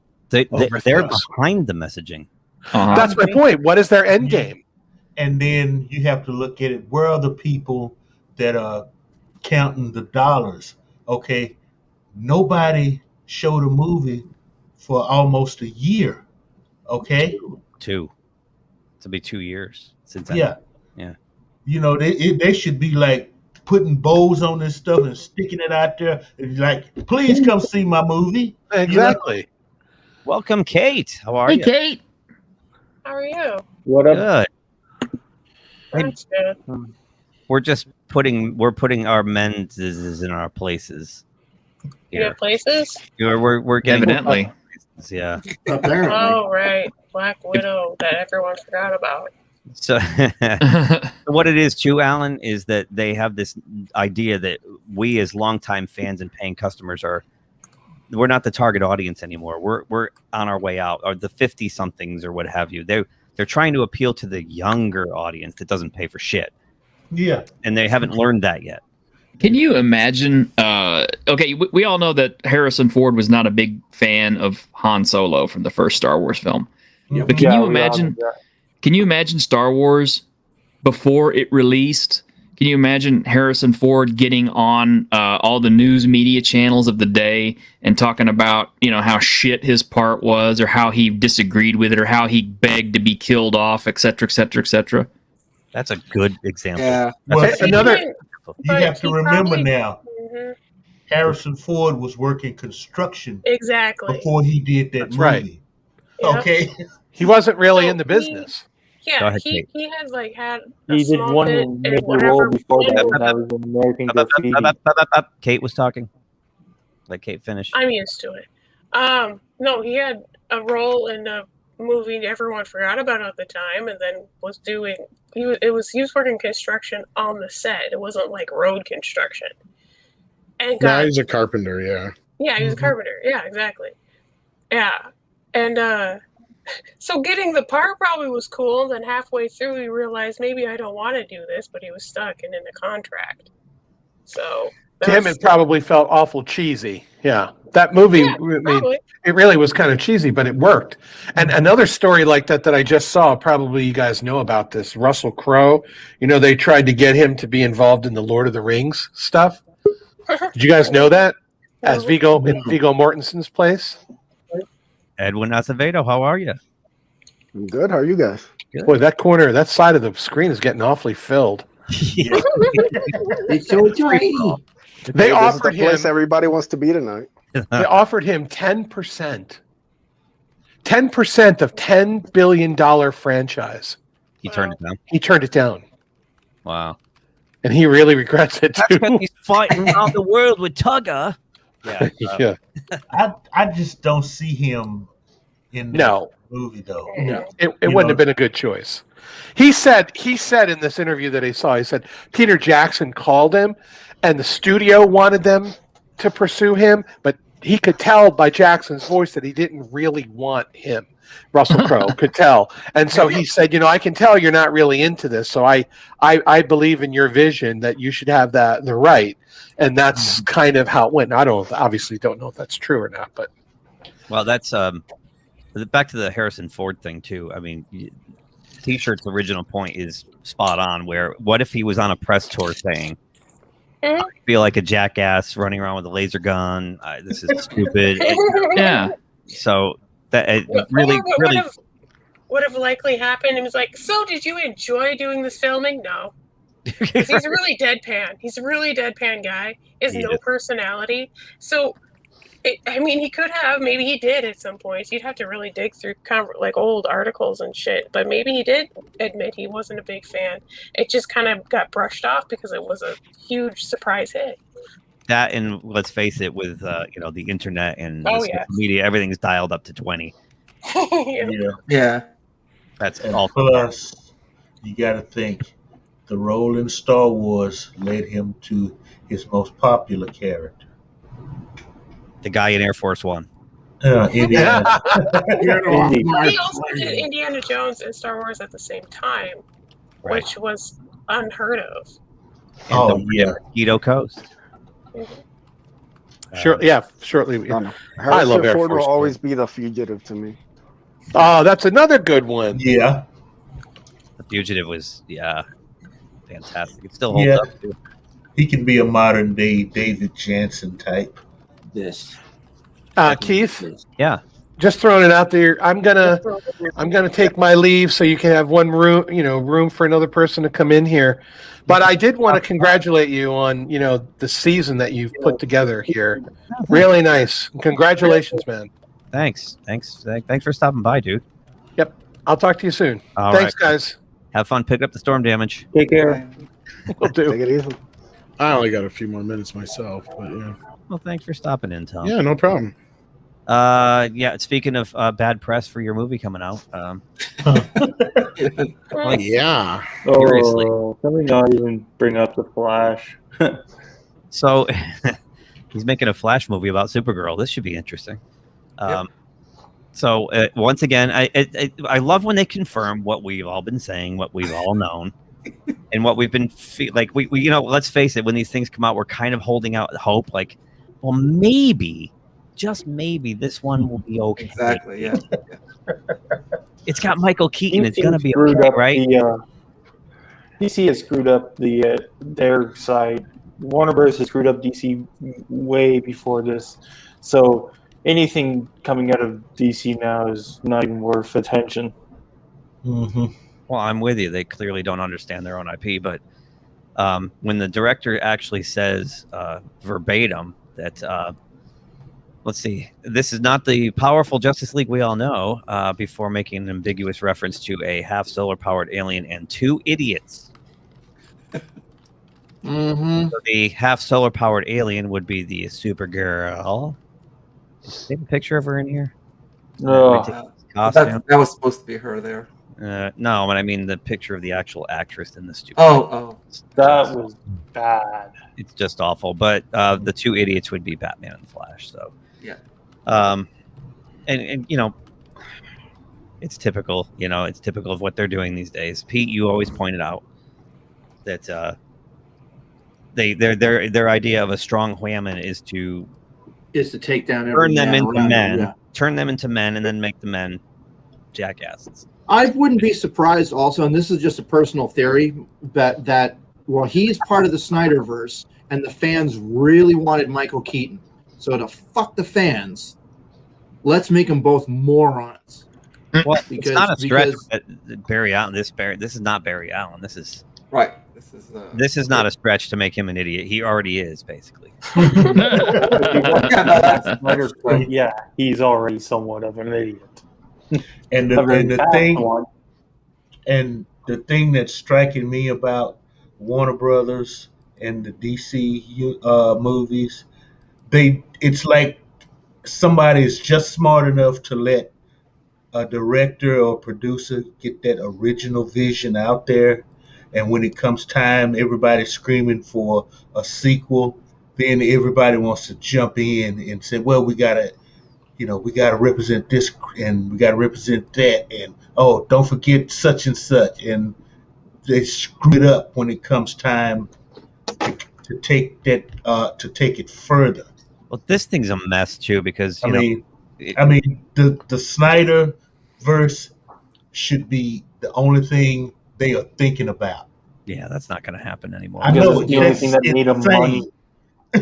Yeah, and the heads of the DCEU really resent the fans for making that happen. That's true because If I'm not AT&T mistaken. AT&T ordered up the Zack Snyder cut of Justice League. Warner Brothers wanted nothing to do with that. See, that means somebody at AT&T understands movies better than the people who are making movies. Except they just sold it to Discovery, so now WB's under a totally new umbrella. So who knows what's going to happen with that going forward? Yeah. And shit show, man. It's like a big stew. Yeah. Well, Discovery is it Discovery, the Discovery Channel?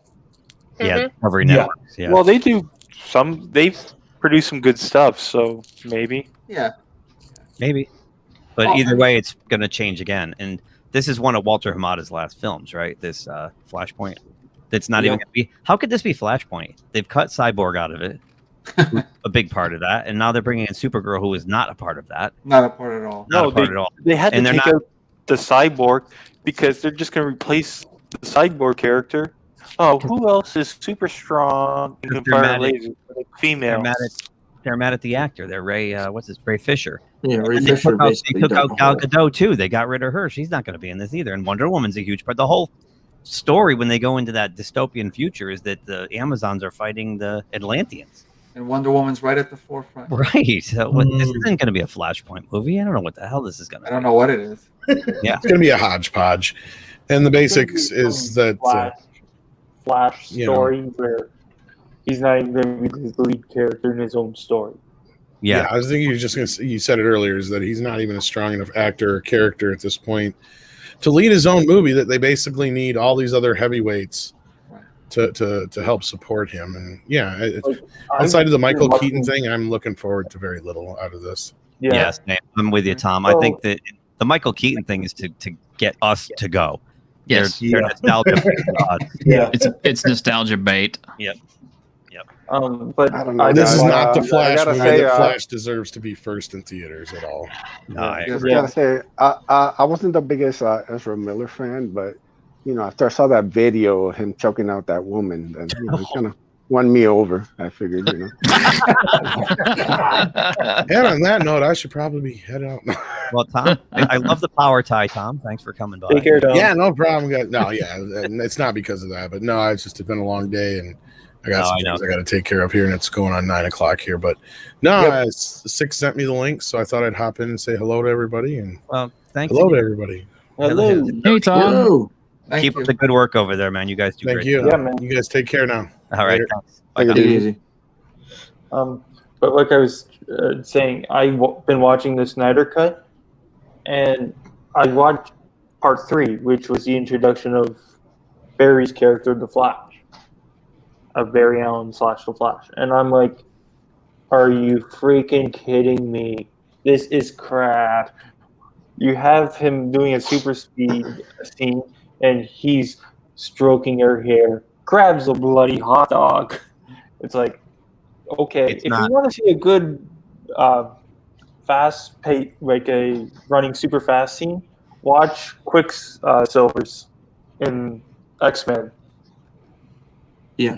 He's not Barry Allen. It's not even close. I'm a big Flash guy, and it's bothered me. He was a little better in the Zack Snyder version than he was in Justice League, but it's still not right.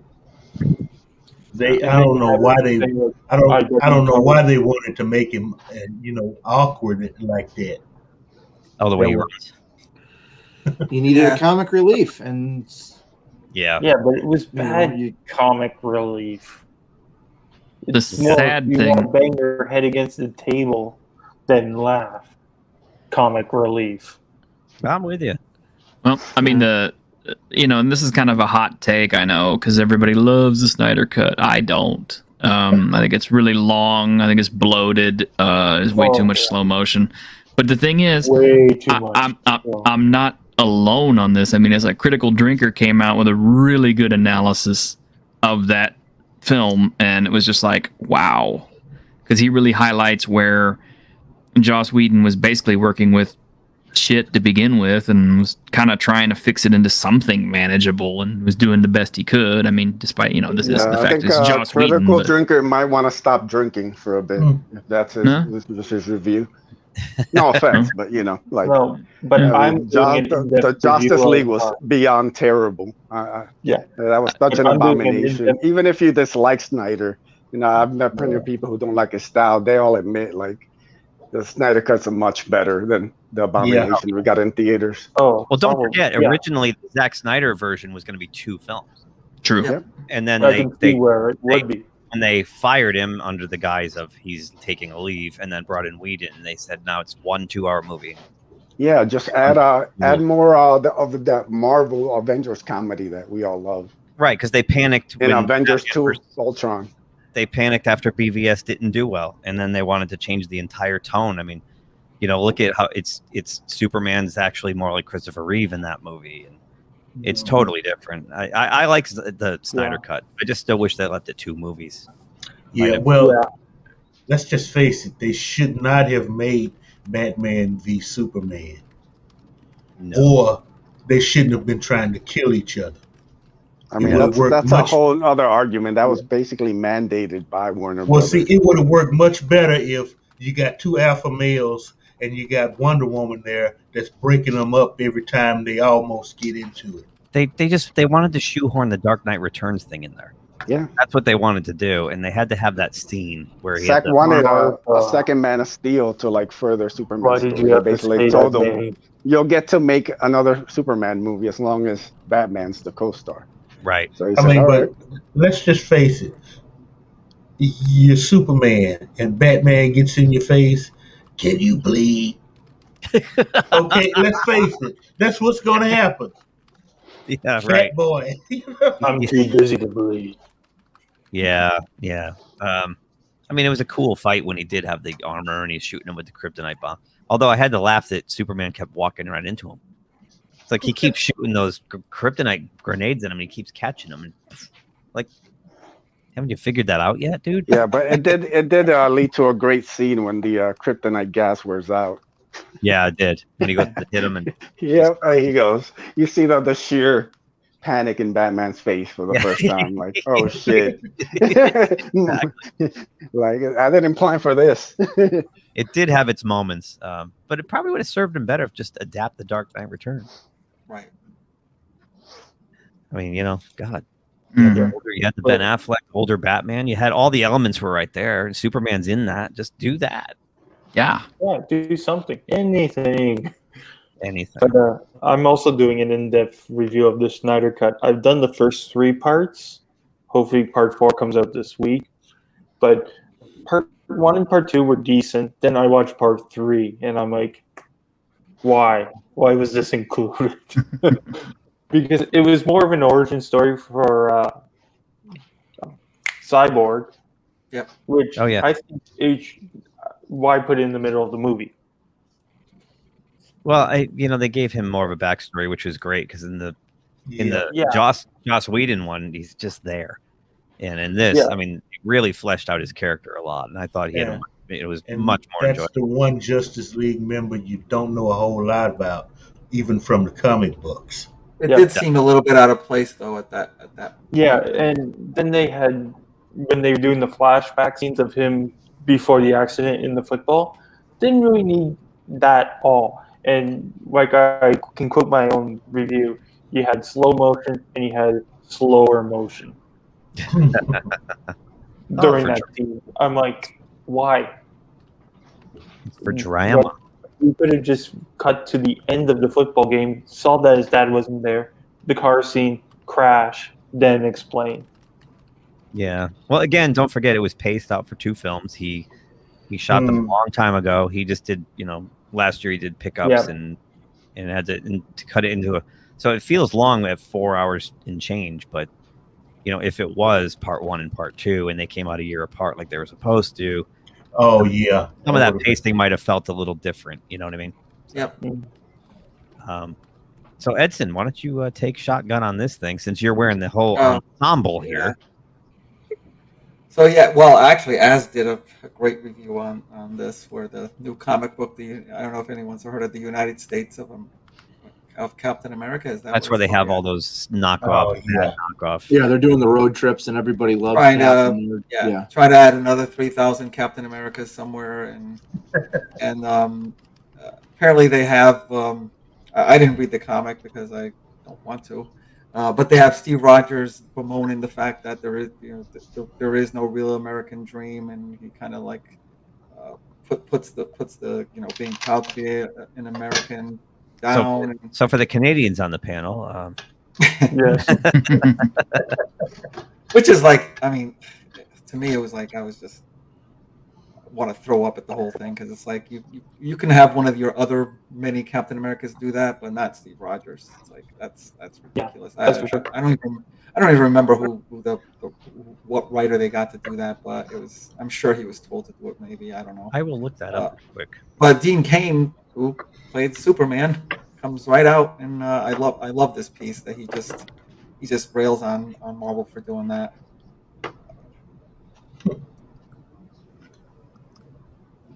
You okay? Yeah. No, I saw that the other day I saw the article come out that Captain America or Steve Rogers says that in this book, which is ridiculous. Right on like the Independence Day holiday. Right on July. I'm sure they planned it that way. Why else would they do it? Did he say that he lost hope in America before or after he saw all the knockoffs? Because after seeing some of these knockoffs, I'd say I lost hope. Maybe that would have been more appropriate if he did it at the end of the series. Unfortunately, he does it at the beginning before that. Okay. Before he meets all those. So what I found is this. It came out June 30th, and it's written by Christopher Cantwell. I never even heard of him before. And Josh Trujillo. So it must have been in this first issue because it came out last year. Yep. It's in the first issue. Okay. It just goes along with what I mean. Go ahead. I'm sorry. And I was just going to say, Dean Cain rightly says, it's like for all these people who are not proud to be American or don't have any pride in this country, why don't you, he tells them, why don't you go live in some of the other really horrible countries for a while and see just how bad America is? Go live in China for a while and see how living there is, or Iraq, or some of those kind of fascist towards pointing countries, and then see how horrible your life is. Yeah. T-shirt, you were on the stream with me a couple weeks ago with Fahim.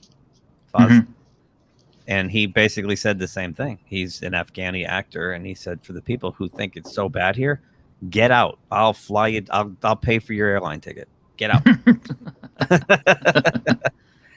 So, yeah.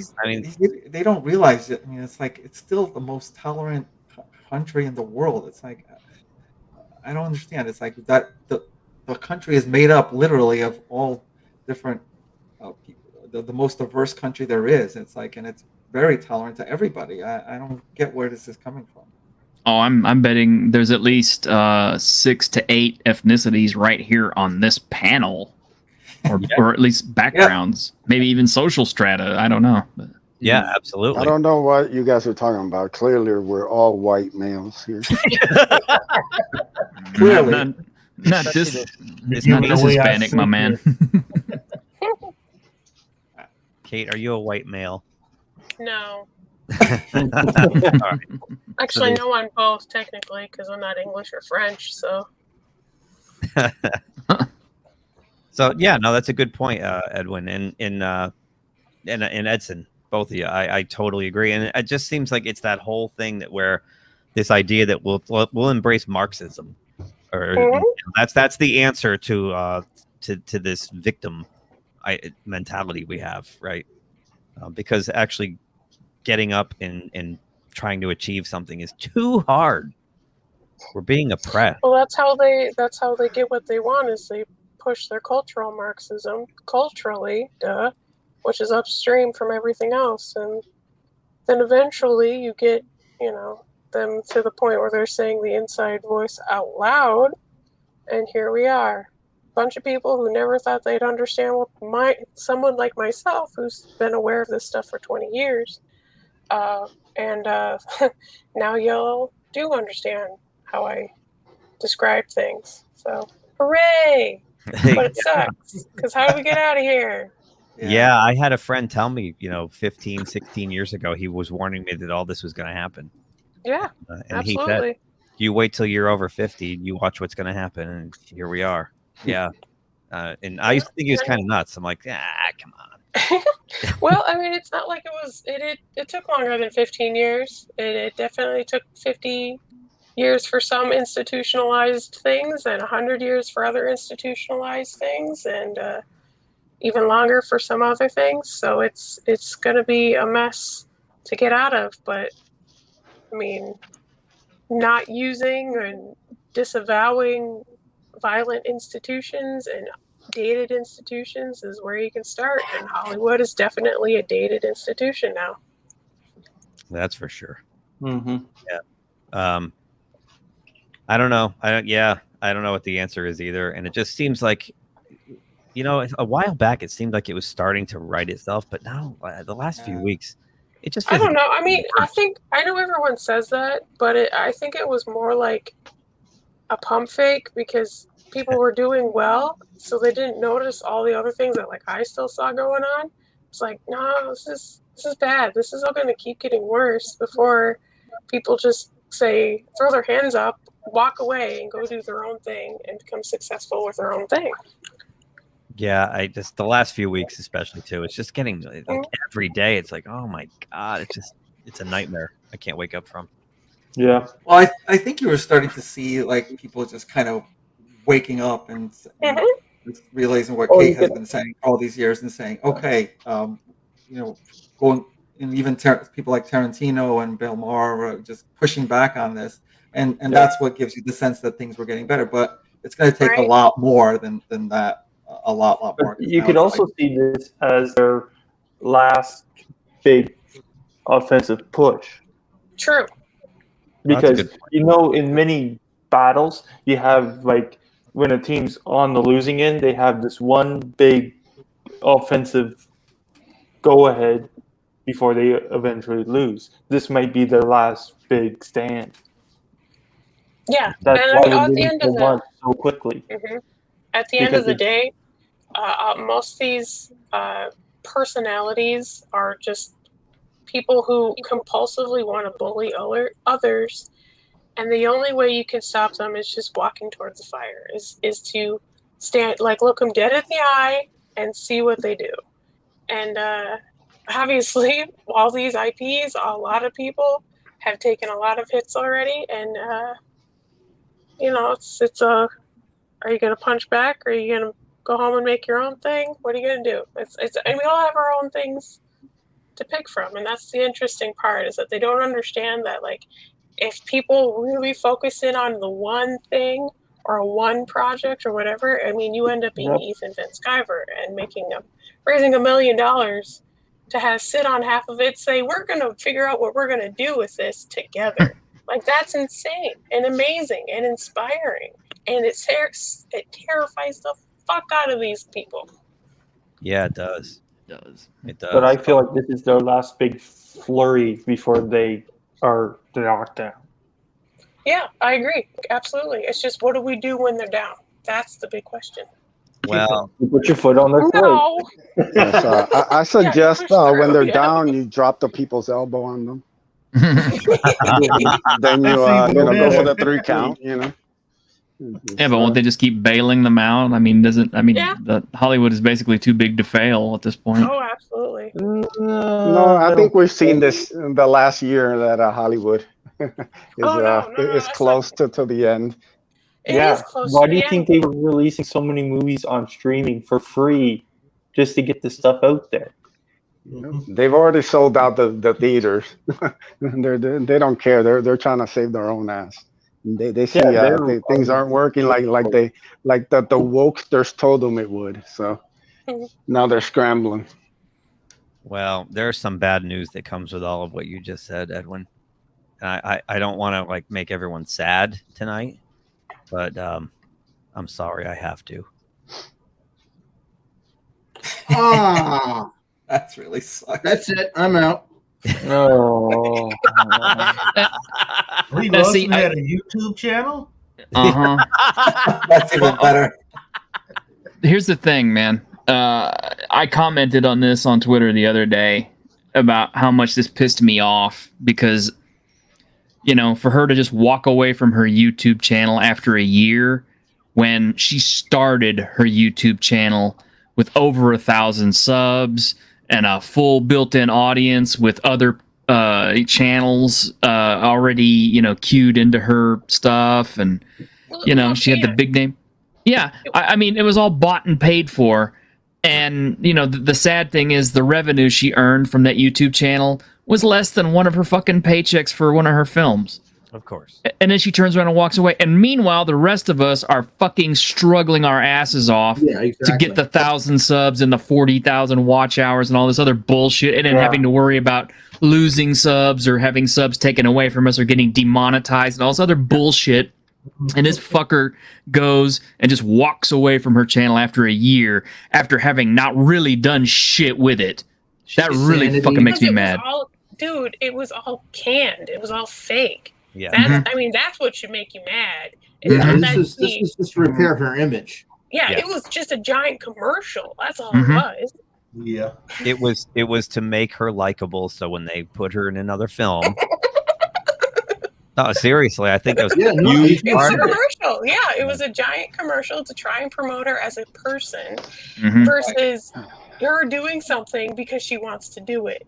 I don't think this human being has ever done something she wants to do in her life. I do not believe it. I think her parents have led her around and have lived vicariously through her entire existence. And it's sick and deranged and sad, but just stop giving it time and they'll eventually go away.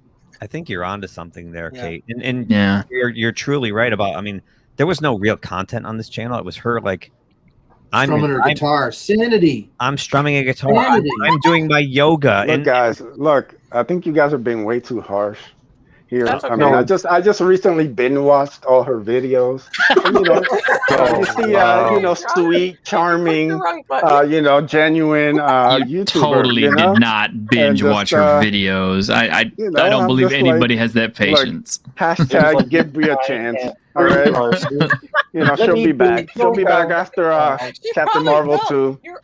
She will be back. I'm sure she will be. This again because it's a big fat canned commercial. Edwin, did you say hashtag give Brie a chance? Yeah. We all need a break from YouTube. I just took like a 3-week break from my YouTube channel. Because I had to fulfill my comic book, but it happens to the best of us. By the way, but her channel wasn't for 40-year-old men, though. Oh, that's true. I did see all the videos. I would disagree with that. But she had a big zucchini in one of them. That's right. Oh my! You're right. Drove those views.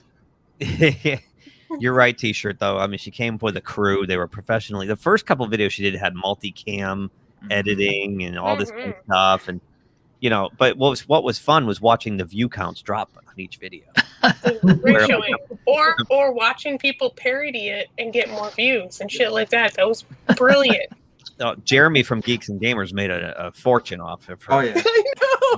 He's the most disappointed about this. Yeah. He actually made a video saying, "It helps make my channel." Oh yeah. Oh yeah. If it was a Batwoman ever got canceled, EFAP and Az from Heels versus Babyface and Jay Longbone would all be just heartbroken because they'd lose so much revenue from that. Until they find something else that's shit to do the same like thing. Loki. But yeah. Loki. Oh yeah, Loki. Or Wokey. There'll always be something they can talk about. Yeah. I'm not a fan of that actor, but I don't know how he okayed signing that contract. Like, did he just do it Great because point. it was already there? Or did he Zero. not He's read hungry. anything? In the check. Disney money. Yeah, he's I'm hungry. Sure he makes plenty of money through other things as well. Look, the only thing Loki was known for, aside from playing Loki, was being Taylor Swift's boyfriend for like a week. So, I mean, you gotta take what you can. I okay, cool. I'm not a fan of either one of those persons, so I really don't know. But as far as I'm aware, people like him a lot, and he probably has done a lot of stuff. So, yeah. He has, but not memorable. Now I did hear a rumor that Bree was actually leaving YouTube to go to a bigger platform that is more suited to her particular talents. So I'm breaking the news right here today that the Brie Larson OnlyFans has just started. Do you have her Link? The link. Yeah, I need to get my credit card ready, What would be a OnlyFans person sitting there like this? Yeah. I wonder if OnlyFans is thinking, shit, maybe we should have got this bored and boring bimbo to make our stuff more vanilla. So Why people not? want to advertise. Well, I mean, they took all the porn off of it, so they're trying to get people like Brie Larson onto their platform. So don't be surprised. Yeah, that's a good point. If they can afford her, they might You can see do the it. commercial now. Brie Larson is on OnlyFans. Oh god. Does anybody want to go watch her 3-minute farewell video? No, thank you. No. Not particularly. No. Okay, that's in my saved videos, brother. I mean, I'm always down to watch a I little. might want to have dental surgery without anesthetic. A little Brie by there. You just pull the teeth out with pliers. For the small price of $100, you can get a photo of Brie Larson's resting bitch face. Oh no! Oh, I thought we were getting a foot pic. Bitch face. She has a deer in a headlights face. There's nothing going on there. She's not the brightest woman, I don't think, by any stretch. I did have fun. I would go on her YouTube and I'd cruise her videos and just look for something stupid. All right. That was See, good. you just want to admit you've been watched too. No. Join me in this, brother. It's all right to admit it. It literally Poor would not Brie. take. It wouldn't take long to find her doing something ridiculously dumb. It would. I would just go, oh, here's the new video she put up, and I'd go in there like 3-4 minutes, and perfect. She said, I say this. Look, there's nothing like binge watching Brie Larson, and then you follow that up by binge watching Gail Simone YouTube. Oh no! And then you swallow poison, and then you feel better. Cleans you right up. And if you don't like my politics, don't buy my book. Well, guess what? We're not buying your books. And now you got fucking Eric Larson getting up there screaming, these guys are just going to do reruns and reprints if you don't start buying books. And, you got fucking Gary Conway up there getting up there and saying, manga needs to be taken to task. And, it's like, fuck all you guys. I cannot wait until the woke squad finds what Eric Larson has been doing for the past 10 years on Savage Dragon. That's going to be a beautiful day. Yeah. It's oh my god, I just lost my train of thought. I was going to tack onto that, and I forgot. You got Brie on the brain, man. It's all right. Yeah. Happens to the best of us, man. You got Acevedo'd. You got once you see that blank stare, Oh, I remember what it was. The and other that non-smile, you'll be captivated too. That's it. The other Jerry Dugan, coming out and saying that they create these comics for each other. Yeah, the writers and artists, and we don't care what you fans think. You guys can just kiss our ass because we love this stuff, and it's just for us. This is all just for us. Yeah, they've been doing that for 10 years. That's been like their whole shtick. We're just circle jerking because we want to fluff resumes. Bullshit. That and their end game is Hollywood. They all want to end up writing one of these MCU movies, so they could give a shit about the month. Yep, but the only thing they're gonna get are canceled sci-fi TV shows. Well, I mean, here's the thing. It's like all the old artists, all the good old artists, the guys like the Herb Trimpeys and all these other guys, Chuck Dixon's, everyone else, all pretty much got drummed out of the fucking comic book business. So now they're hiring like every college kid, just fresh off of a drafting table to go, hey, why don't you come work for us over here at Marvel Comics? We'll give you a desk and a job and everything, and you'll get to put your name all over the comic books just like your favorite illustrators and comic artists. Yeah. No, it's true. I'm really good friends with Paul Kupperberg, who's a very accomplished writer for DC, Marvel, Archie, you name it. And I remember a couple of years ago, he went right up to Dan DiDio and he said, why don't you give me Supergirl back? I can make that comic awesome. And Dan DiDio just looked at him and went, yeah, and walked away. Wow. In other words, I'm not paying you. You're too expensive. I'm Yeah.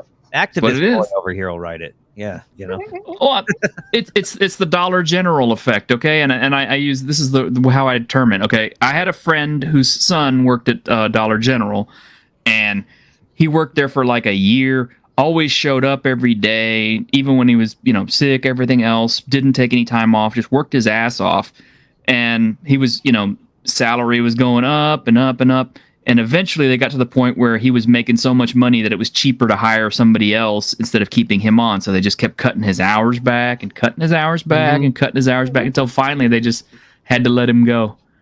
And it's the same thing they're doing in the comic book industry. It's, like, okay, guys, you guys are long in the tooth and you're making way too much money. So we're going to put this new talent in here and we'll recycle them in a few years. Yeah. Yep. And they're giving them that idea that, hey, if you do a good 6-issue run or something, this could get opted into a movie and then you'll be going places. And they're like, boy. Kind of like actually a good friend of mine told me just the other night. She does film. She's a makeup artist and whatnot. And she told me that she's really good friends with the guy who plays Luke Fox on Batwoman. Oh, wow. And it's just and this is kind of funny, and I didn't want to say anything. I just listened. But he's under the impression, and I don't know who gave him this impression, but he's excited and under the impression that he's on a hit TV show. and now that he's Batwing, his career is going to launch. Wow. Well, I mean, right. Yep, I look forward to his long career at Comic Cons. Right next to the guy who played Alfred on Gotham. Oh, that guy? Yeah. What about him? No, it's making a joke that he's going to be a nobody at a Comic-Con. Oh, no, exactly. I mean, if anything, a show that terrible with those ratings, I mean, somebody needs to, I feel bad. This kid is under... Okay, can the kid act? I haven't seen the show and don't plan to. I don't know. Okay, so no, and here's no. So let's say in theory he can act and he gets a good job after this falls apart. And then people start to like them, and then he's successful. And like, well, then maybe it's just because he believed he could. Right. If it's talent, right. But if he's a shit actor, like the shit show, then like, well, have fun. At least you're happy right now. I guess it's hard to tell whether he can act or not with that material. So I don't know. Yeah, no, that makes sense. And the thing is, go ahead. Oh, okay, thank you. And the other thing too is this is going to have an impact on other elements of the fandom too, because you think about it, like 4 or 5 years down the line, when you get to Comic-Con, all these writers, artists, and all this other shit that have been working on the comics lately and producing stuff and CW shows and all this stuff, they're going to be showing up at these Comic-Cons expecting, long lines and crowds of people to come see them. And I'm like, really? Who's going to want your autograph? Do you really want Gary Duggan's autograph? No. But that's the funny thing, how they would structure that in an environment. And we'll just say that they're doing it the same as they ever were. You're still going to have your lower level with long boxes and T-shirts and everything and all that shit with actual professionals who are getting up in years and people having real conversations and oh yes, this and the other thing. Like I've been there, I've done that. And then you'll have like those personalities on the middle floor that gets forgotten about because it doesn't have this weird ass cool thing or actual famous people on the top floor. So they won't even know the difference because it's like it's just going to be splitting up sincere people and normies and people there to get autographs, which is fine. That's a good flow and an environment. But it'll be interesting to see if they know what's really going on, like what you point out. T-shirt. I don't know. They seem stupid people. Like they're stupid people. So who knows? Yeah. I mean, who's going to pay for an upgraded ticket to go and see, sign autographs with the guy from Batwoman who plays Lucius Fox? I mean, seriously, you're going to go to the top floor for your autographs. That's right. Yeah. Here, you just pay us an extra $50 and you can go get an autograph with him. As like, it's okay. I'll save that $50 and go buy $50 worth of comics or hang out with an artist. I'll buy a hot dog with it. Yeah. You can meet somebody from a good TV show. Yeah. Oh, I think sick one of the burn, Power sir. Rangers is down in Building 2.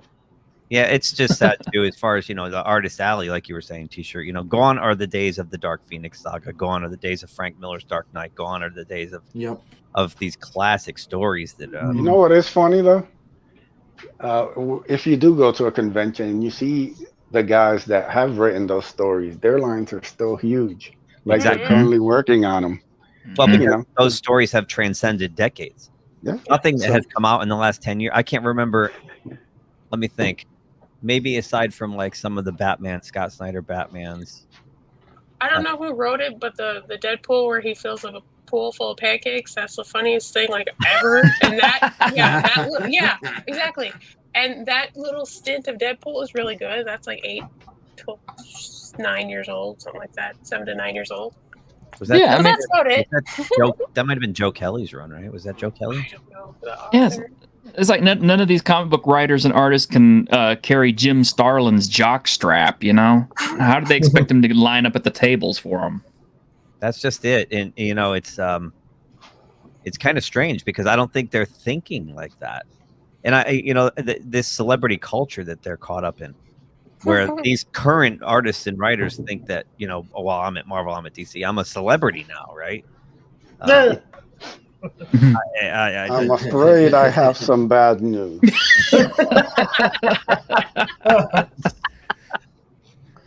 But that's the culture that they're being bred in, and a lot of times maybe it's not even really their fault. I mean, it's just the culture that they've been absorbed into, and the way they're being, kind of groomed. Yes. Participation trophies. Participation trophies. You're special. Well, no, not even necessarily that. It could be nepotism as well. So how many of these people know the right people, and that's why they're getting the job in the first place? Ouch. So it wouldn't matter how many trophies they got if they're imaginary or not, but it's just that's the reality is life is who you know. And sadly. So it is sad. It does, and it's tough and it sucks, but these talentless dipshits probably have parents or family or friends or whatever who know the right people, and that's like, well, just hold your hand and we'll get you there. Hey, I'll have you know. I'll have you know, one of my family members ran a Mexican restaurant, so I got hired on because I was family, and you know what? I got fired like 4 weeks later for doing a shitty job. So these people aren't experiencing the firing part; they're just shuffled around. You never work with or for family. Yeah. I don't know. Upward failure seems to be the now thing. Yes. I mean, Kurtzman, he screwed up another franchise. I'm wondering where he's going next. That's actually a good. I was going to say something. Let's go to your point, Mr. Londell, real quick, because I don't know if you guys saw PJ from Orville Nation had an actor on last week. Name escapes me right now, but he worked on the new Star Treks and spilled his guts.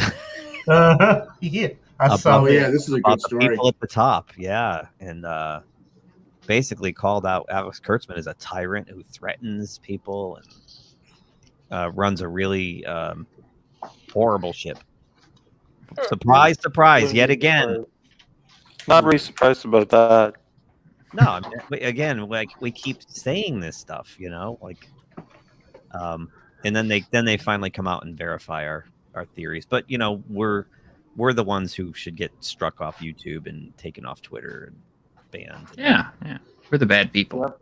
Exactly. Because we called them out on their shit. Yeah. And the Fred Eagles can't handle it. Really quick, back to the comic thing real quick. My lunch today, I was eating a quick lunch and I saw Clownfish posted a video, and it was weird because I thought it just happened, but Neon was reporting on something from 2012. But it's worth the watch. He dug up an article where Jim Shooter was ripping on current Marvel comics. This was in 2012, so that kind of dovetails in what you were saying before too, Kate, about this has been going on a long time. And Jim Shooter was just bashing this Winter Soldier comic to pieces. And that was 9 years ago now. Can you imagine what he would say now? And boy, can Marvel use him back. The guy with high standards. I mean, he was like right down to the artwork. He wouldn't last a week. No, he wouldn't. They'd go to HR, every line in the book to like. Ripa made a video about 2 weeks ago about like we need Jim Shooter back at the big two. Now you know what would happen is somebody would go to HR. I don't like to work with Mr. Shooter because he is too damn tall and he makes me feel short, and I don't like that. I find it offensive. His last name. Yeah, is you're probably Shooter. right. Yeah, just to acknowledge that. That's a toxic last name. Yes. Yeah, I'm triggered by his last name. Yeah. So Zach's pointed this out in the chat earlier when we were talking about Black Widow. So I went and got it because we're just making this up as we go along. Blade Star Steven Dorff says Marvel's Black Widow looks like garbage. Claims he feels embarrassed for ScarJo. Okay. Yeah. ScarJo. Okay. Awesome. Oh, that's right. He was in Fright Night, right? Was he in Fright Night too? No. He was in Blade. Yeah. I thought who was this? Oh no, I know that was that other. I know who I'm thinking of. I think he's just trying to get some attention. Chris Sarandon played. I think he was in the original.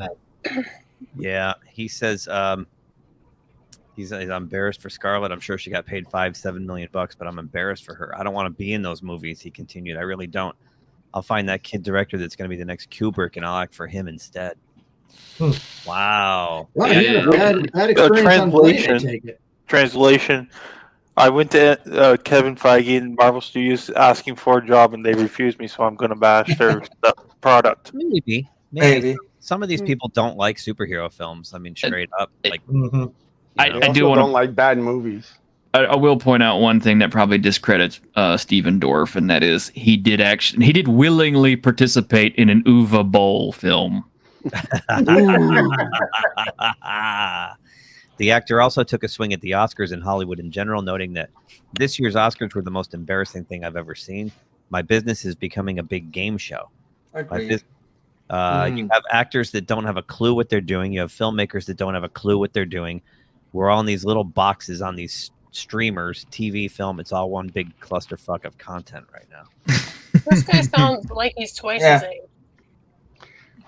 Well, Mr. Dorff, if you had a YouTube channel, you'd be big trouble. Yeah, you get yourself a guitar and just say one word over again. I think he'd have a hard time competing with my girl Brie. That vacuum of charisma. His Twitter has been now permanently banned after vacuum of charisma. Hey, Glenzer, I like your comment. Shooter, you put Claremont and Byrne on X-Men. How dare you? Right, it would be that today because you can't. Yeah, today it would definitely be. You can't pair those two up. Yeah, it's a shame. It's a shame, and I just want it to stop. When's it gonna stop? When do we get off this ride? Predictions, anyone? When we're done. I just want my entertainment back. Yeah, what I have. Chapter 11. That's it. No, close to what you're saying. What I've seen is specifically in the comic book world is that as more and more crap comes out of Marvel and DC, and even Image has started to put crap out as well. I saw such an outcropping of all these smaller publishers coming up, and they're writing their own story, and they're really good. I mean, it takes a little work to find these hidden gems, which I do spend some time finding them, and they're great stories. They're just like stories from not superhero stories per se, but they're very interesting, and the characters are great, and they're not identity politics. And I think it's going to take some time for people to kind of en masse discover this and then abandon this crap that we have, and then that's what will take bankruptcy. That's a great point, actually. And if you want to find some of these gems, you just go to Indiegogo.com/The Ace Volume 1, and it'll take you to some amazing gems of a comic. Hang on a second. I'm serious. Yeah, I'm gonna get that up. Here we go. There is a saying: Hollywood is always the last to change. Yeah. Well, they're followers, and I've heard this story. I've told the story 100 times on our streams, but I'm friends with a guy who in 2007 wrote a book called Television 3.0, and it was about cutting the cord and going to an a la carte streaming system. Mm-hmm. And he went and presented to the Academy of Film and Television, and they laughed him out of the building. Absolutely. Well, here we are in 2021, and these guys are stepping over each other to capitalize on that exact model. They're just that's how long it took them to react to this. Man, look at this. I mean, Marvel gives you Winter Hulk, and I give you Aquila. I mean, there's game over. I got it. I loved it, Edwin. And when's number 2? Yeah, I got it too. Couple pages deep into volume 2 right now. Hopefully it'll be early next year. Good. We'll get it out to you. If I had any complaint, it was too short. Like I was it's over. This one's gonna be more pages. Okay. So that's always a good complaint, because that means that you're leaving them wanting more. So yeah, that's exactly what he did. I was guys. So good job. Take that complaint as a compliment. Yeah, no, I said to be continued. I'm like, you got to be kidding me, really? I mean, come on now. Real comic book readers really want, Mother of Madness by Amelia Clark Duncan. That's what they really want. Okay, I mean, I was actually afraid. I wanted to invite Kate for that show, but I was really afraid what would happen if I did, so I didn't. I don't know what that is, so I'll try to find hard to compete with, superhero. That uses their period as their superpower. Yeah, so how does that work? Exactly. Yeah. Apparently, she mentions like growing hairs and stuff as part of her cycle, and so like she can swing by her armpit hairs and all these other things. That's not how that works. I mean, there is like legitimate science to how female cycles work that are interesting, and that is not in it all. So you're saying that all you have to do is I don't know if Brie Larson stars in the movie. I might be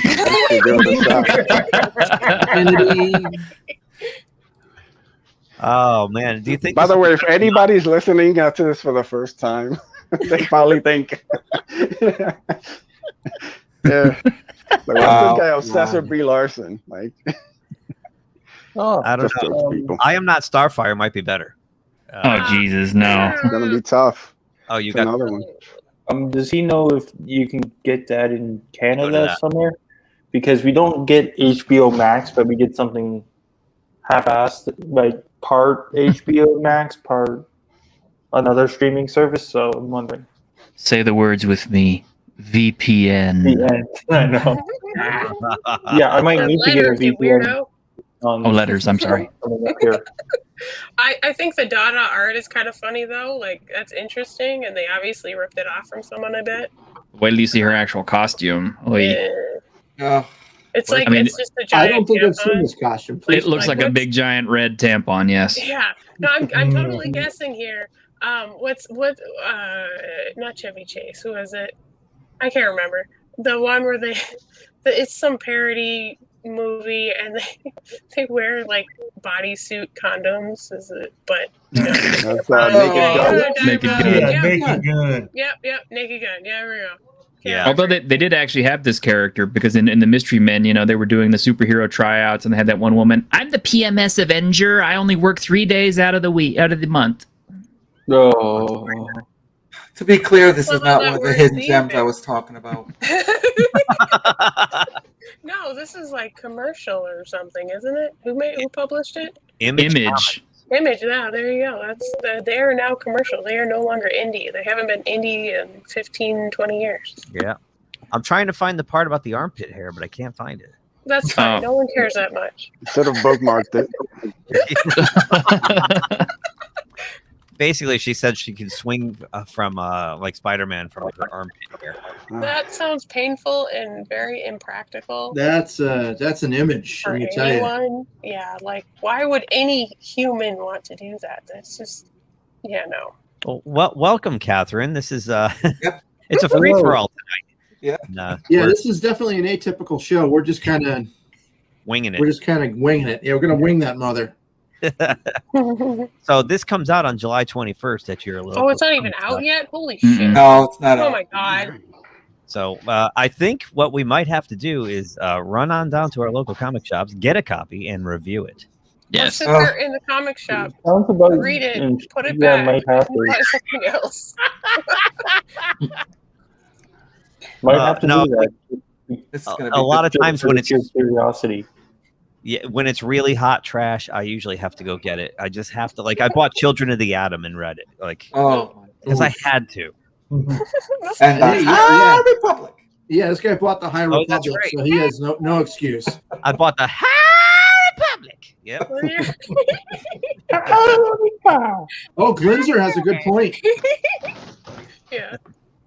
Allowed to buy it? Are we No, allowed because to you buy have it? real armpit hair or something. You I cannot don't know. buy it, yeah. Apparently not. Who knows? They will card you. I mean, you could walk in and say, "I am woman," and start singing. Yeah, Well, you you can could- identify as a woman just long Yeah, enough to buy you it could and read it. temporarily identify, yeah. Oh, here we go. Here we go. This is the quote. This is a quote from Amelia Clark Duncan in an interview with Variety. The bloating, the hair growth, the mood swings, the acne, all of it. We hate that when it happens. And then what if we turned that around and made that period something that we can feel as this unique, crazy, superhuman thing that happens in our body? When Maya is scared, she goes invisible. When she's angry, she has superhuman strength. She can swing like Spider-Man from her armpit hair. Okay. Wow. That's a direct quote. Sure, why not? What was she smoking? Right? And Whatever it is, it's probably some good stuff. Is this mask ribbed for her pleasure or what? Wow. Jabba laugh. These celebrities see Keanu Reeves become successful with a comic, and they all think yes, they have an that's idea. exactly it. Mhm. But he's likable, and Yeah. that's the difference. And writes a better story. And that the comic book's awesome. Yeah, it's called Berserker for a reason. Mhm. Yeah. What about I Am Not Starfire? Is everyone got that? How do people who are unusually tall have a kid who's all short and roly poly? Well, Like my family is very tall and very attractive people. I have a good idea what a dude with black hair and blue eyes and a chick with red hair and green eyes would end up having. And it's not that. Well, not only that, but one of her parents is an alien. That too. Like, but see, that's the thing with DC is that they have all these aliens that can reproduce with humans, and that's crazy, and that's totally their shtick. Yes. There's an entire universe of aliens out there, and they all want to come to Earth to fuck your women. An alien. Look, man, don't knock it till you try it. You know. You get a hold of a Latina, you won't want nothing else, baby. You know. By the way, we all know that in the end, they'll find out the girl's adopted, and Starfire just, took her in as her own. It'll be a heartwarming tale. It's too bad that they didn't have a good artist, because you can see where there would be teen angst story with having a very popular person for a mom and dad, and you just aren't that person. That's great storytelling. Yeah, it is. So why aren't you doing that? And Well, there's if you really nothing wanted wrong to with tell- this person with being having the end goal of the daughter being a late bloomer. That's fine too. Yeah, There's like an nothing wrong ugly with ducking those story. That would Yeah, be yeah, a greater absolutely. seller. That's great. And they could have worked that into the regular comic book as like a side thing, not just a complete dedicated comic book, which is dumb. Oh, yeah, there it is. Yeah. It is. Wow. Yeah. This is like I mean, a lot of red. fantastic art. Oh my And god. so is I that don't know if symbolism of something? I do want to point out. Look at the string coming from between her legs. If that doesn't resemble something to you. Oh my No, worse than I That thought. might be a stretch, but yeah. Keith, please looks do like a he's wearing review a- on this.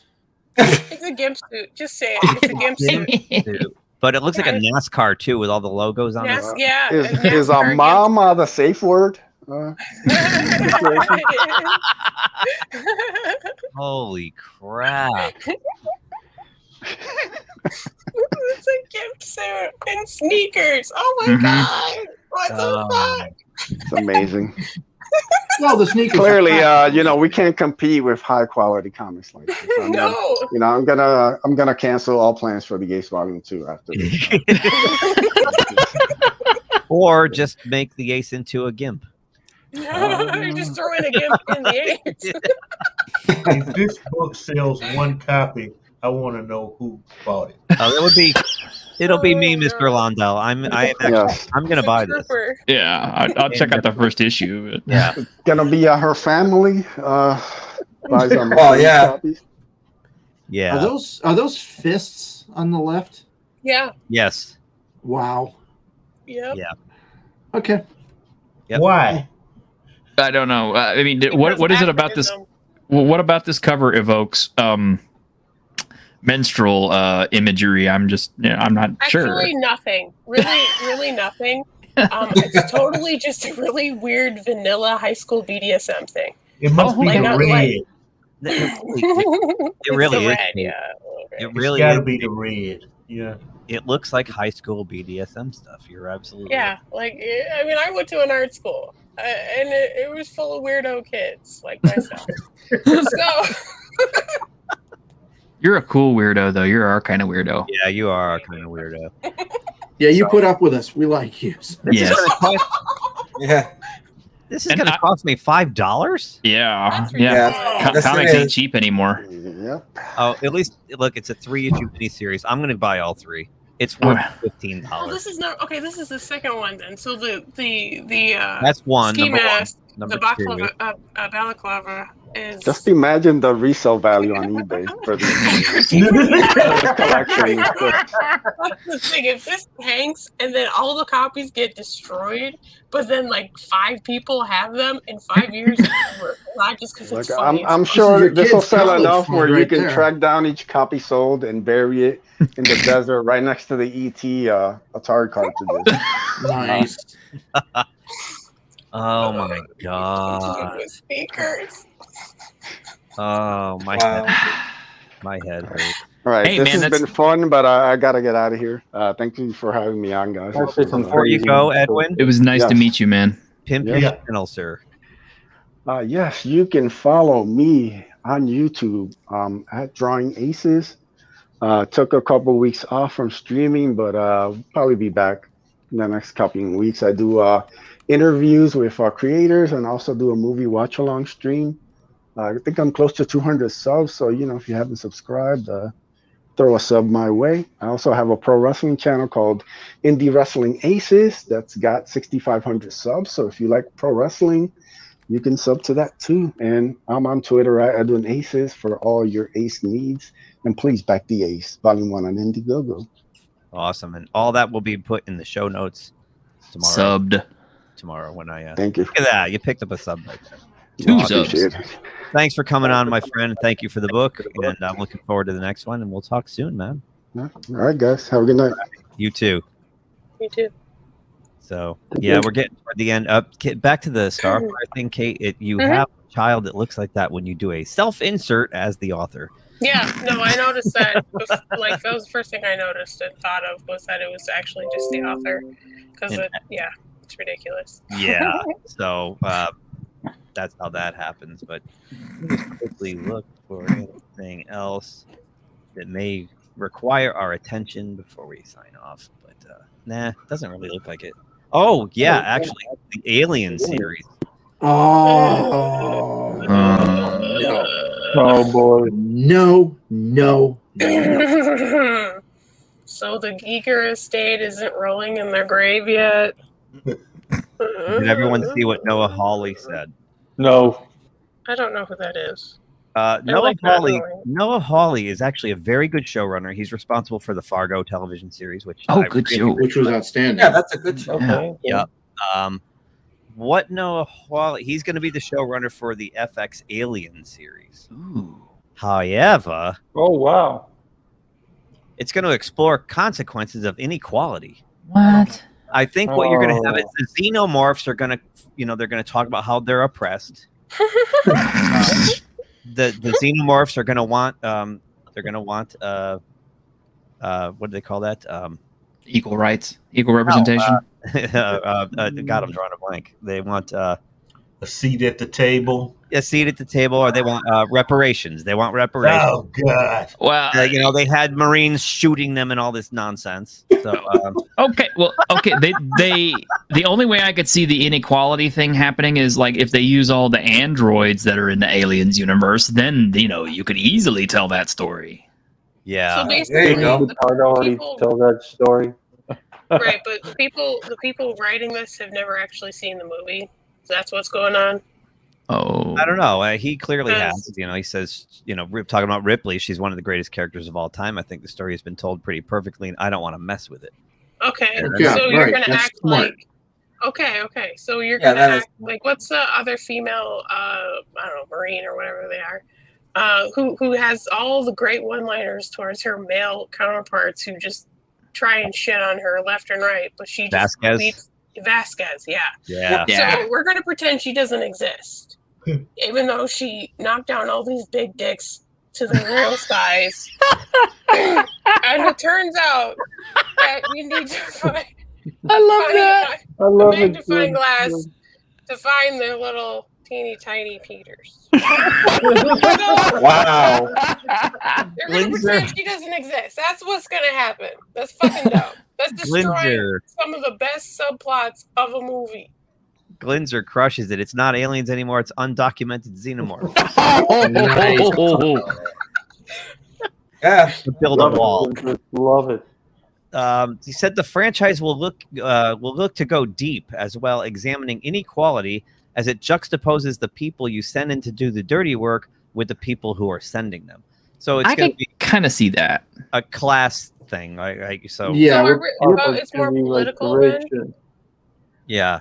You'll see what happens when the inequality we're struggling with now isn't resolved. Alien creator and EP added. If we as a society can't figure out how to prop each other up and spread the wealth, then what's going to happen? It's probably going to be. It's probably going to be all of the lower class slugs that they send in to get eaten by the aliens versus Weyland-Yutani. Yeah. That may not be a bad story then. It may not be that bad. It may not. I think they had a good thing going, and then you read trash. No, I think the first part you read was okay. It sounds interesting. Of the class system, we've seen that in many war movies and stuff. Sure, even Rambo. And then you read the second part. It's like, crap. I can't give up hope, Lancelot. It's all I have. Well, it looks like they're going to take this, that socialism thing with us. Yeah, of course, spread the wealth. And we're gonna make sure that everyone gets their own chest burster. So, you get a chest burster. You get a chest burster. You get a chest burster. Well, that would be good. So that would be worth watching. You get the chest burster. You get the chest burster. You know what it kind of reminds me of a little bit? It reminds me of all of the zombie films and television and shit where George Romero did this film. It's called Land of the Dead. Mm-hmm. Where the zombies are the outside threat that are and you got the little people who are having to deal with all the bullshit while you got all the high rollers up in their mansion and shit. And this is the exact same story. Yeah, that's a good point. But with aliens, but with aliens really instead of zombies. It's insulting to Giger because he didn't he made himself out of nothing and to act like that's not the case is insane. It really is. Like, if you haven't seen Dark Star, the documentary about him that they were filming when he passed away tragically, it's phenomenal. It's a face hugger. That's another interesting question. How does what he just said keep the face huggers at bay? That's okay. You got face huggers, and you got the xenomorphs. Okay, so how does this socialism bullshit, keep this, how does that stop? The Karens. Maybe the aliens will peacefully protest their treatment with Yutani Corporation. You know what we do? We send our most devastating weapon ever, the Karens. Oh no! Oh, I thought it was Brie Larson. Yeah.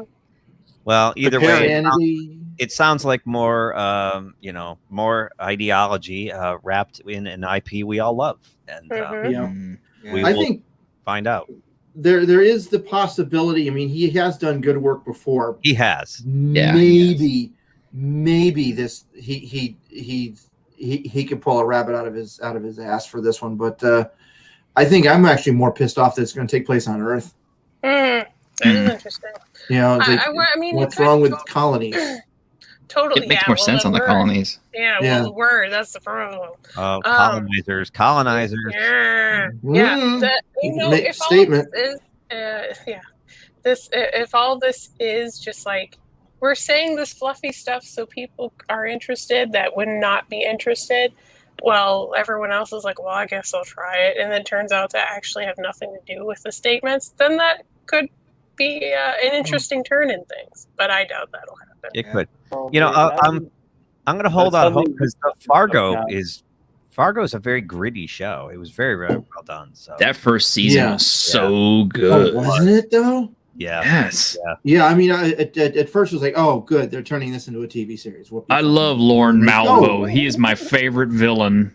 Yep. I mean, did you see the outtakes where he gets these mixed nuts and he's like munching on them in the store, and then he walks over to this woman who's like, he's like, what are these? And these are peanuts, or these are almonds or something, and there's no peanuts and stuff mixed into them. So he takes the can of mixed nuts and dumps them into her thing right there in the supermarket like an that's asshole. Hilarious. It's hilarious. That's awesome. Yeah, maybe he'll bring that sensibility to this, and it's that thing we said before. Well, we always go, well, maybe this will be different. I don't know. We'll find out. Well, one day it will be. The law. Yeah, you're right. You're right. One day it will be. One day it will be. The law of possibilities will come into effect sooner than later. Yeah, you give an infinite number of monkeys an infinite number of typewriters. Eventually, one of them will produce a Shakespeare play. Yeah. It was the blurst of times. What did you? That's Matthew and I can understand. It was the blurst of the blurst of times. It was We're at about get out of my office. We're at about 2 hours 45. So why don't we start to wrap this puppy all up? Who wants to pimp their channel first out of you YouTubers that are joining us here? Who wants to go first? We can go in the order you came in.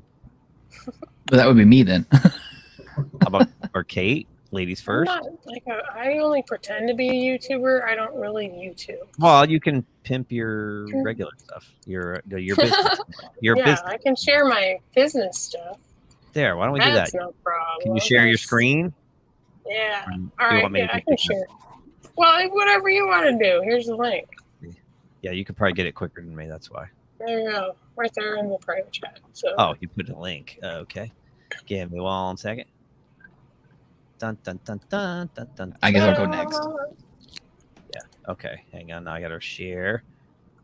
Hang on. Today's my first day. I got it.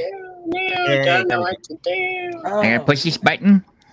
Woo! Boom. So, ta-da! Yeah, you can reach out and let me know about what kind of problems you're having in your home with design things, layout things. Is this your house?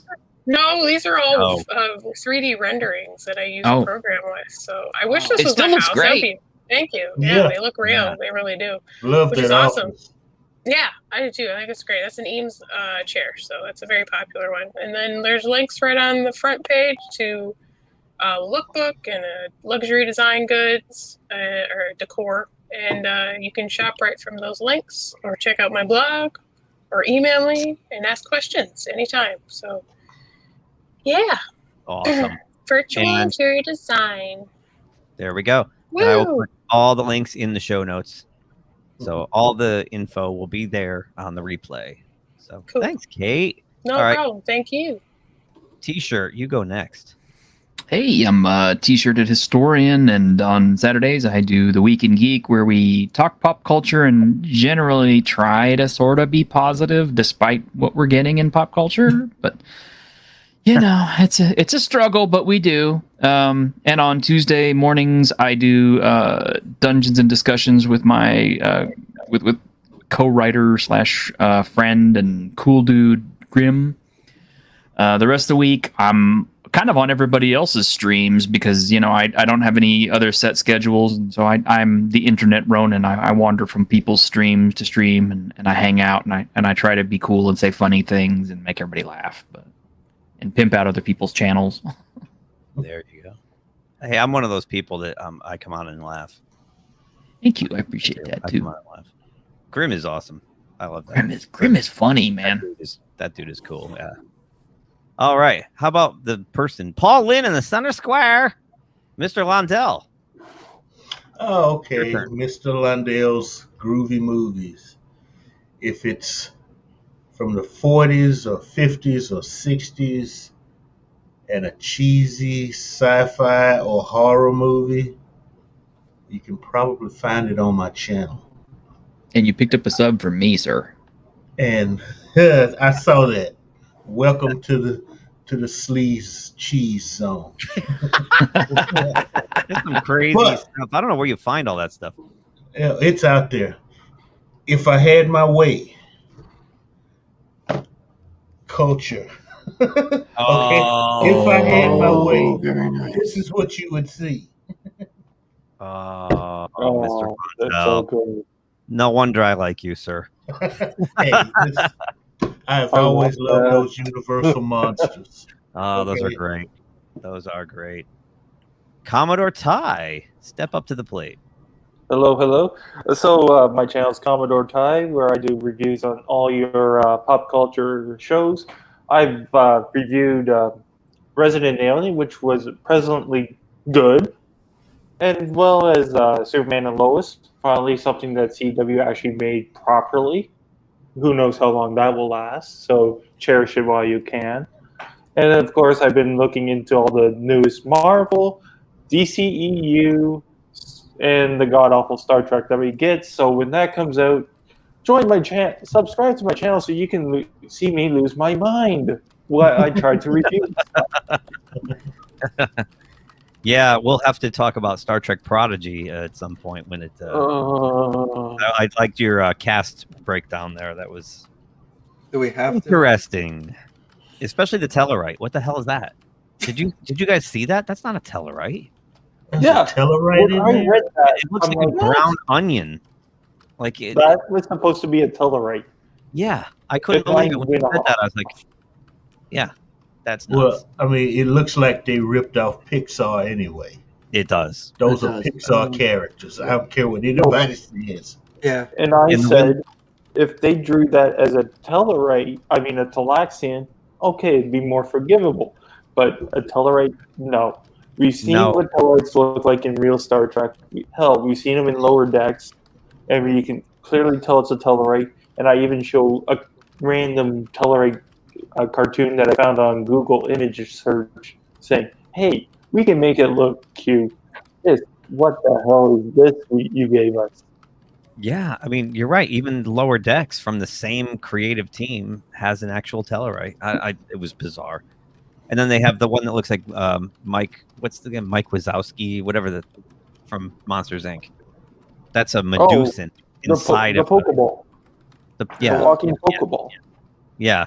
It's a Medusan in there. I didn't know that Yeah. either. That's It's interesting that it is a Medusan, but like in my review, I said I hope they try to at least have watched the episode the Medusan was in and make it a navigator. But knowing how Kurtzman writes shit and Nickelodeon does stuff, I don't have the high hopes for it. But I did say, hell, we might not even have to worry about the show much longer because there's been various SpongeBob documentaries posted on YouTube, and Nickelodeon is known for canceling shows that do not live up to the expectations that SpongeBob has done. So we might not have to deal with it for too long if it tanks. Yeah, I'm guessing that's probably going to be its fate. But my God, it just whatever. It just looks bad. But out of more curiosity, Man, did I get a lot of hate on those videos of me bashing Prodigy. It's not looking I'd say the show should be hauled away as garbage, and that. I think they got the idea for the Medusan. They have Joe Trimble's Star Trek Concordance, which has like the one-page summaries of episodes, and they went, "Oh, that's an interesting character. That sounds cool. Let's use the Medusan."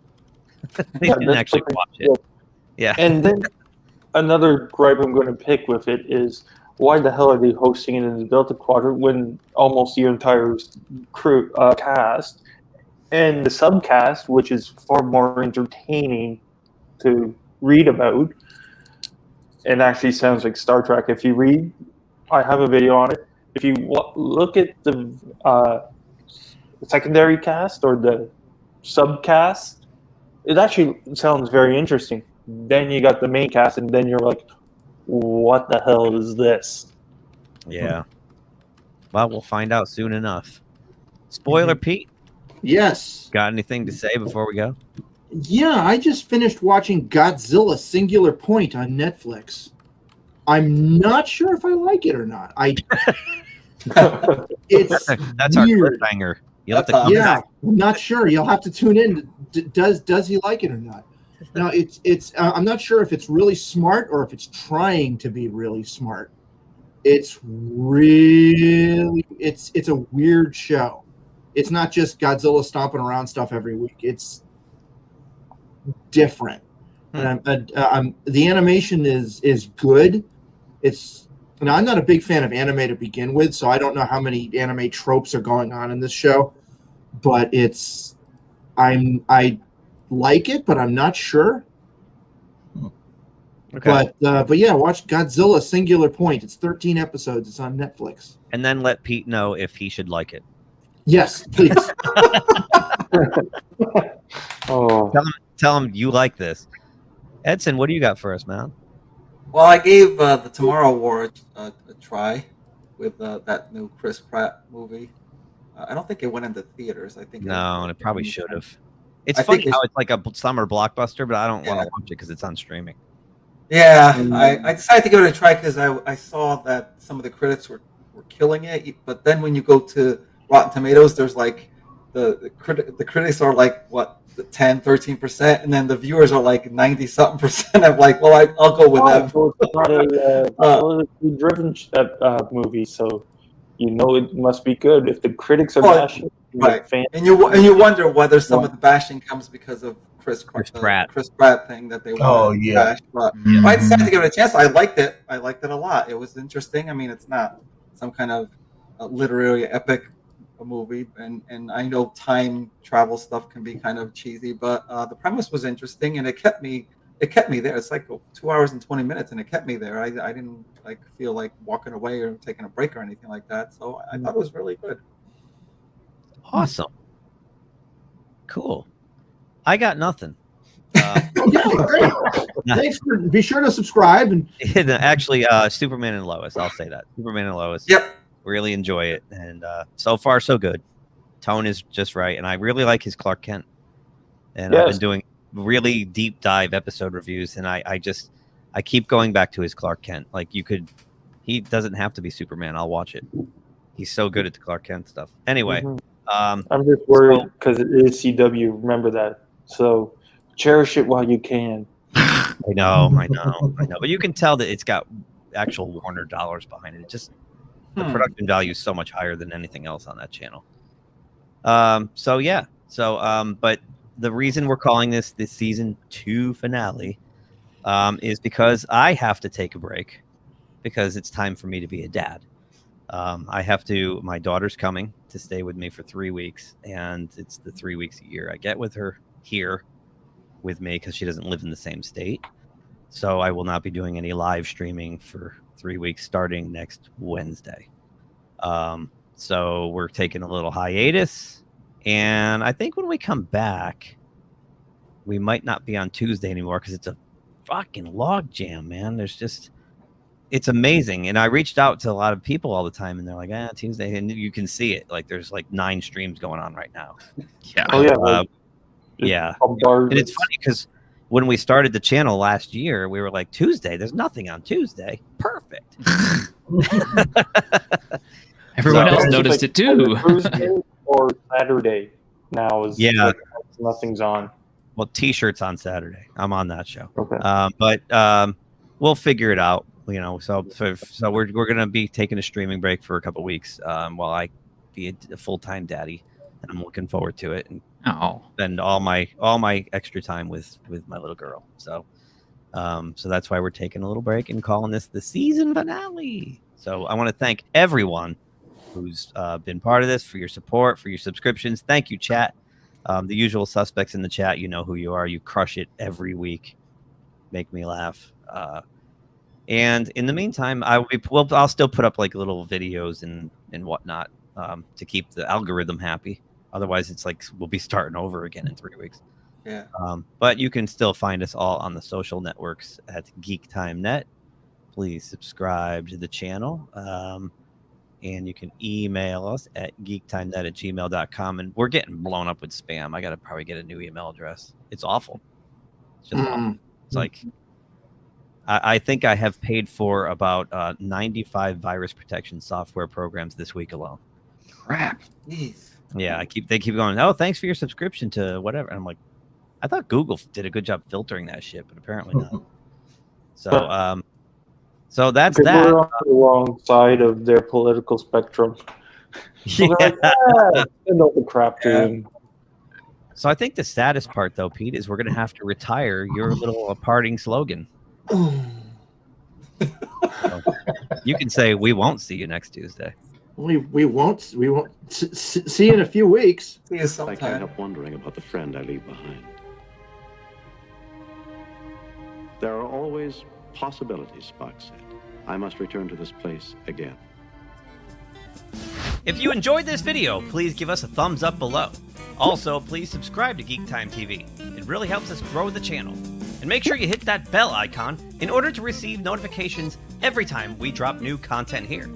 You can also check us out on social media on Twitter, Facebook, and Instagram at GeekTimeNet. Thanks again for watching. We will see you soon. Say, kids, what time is that?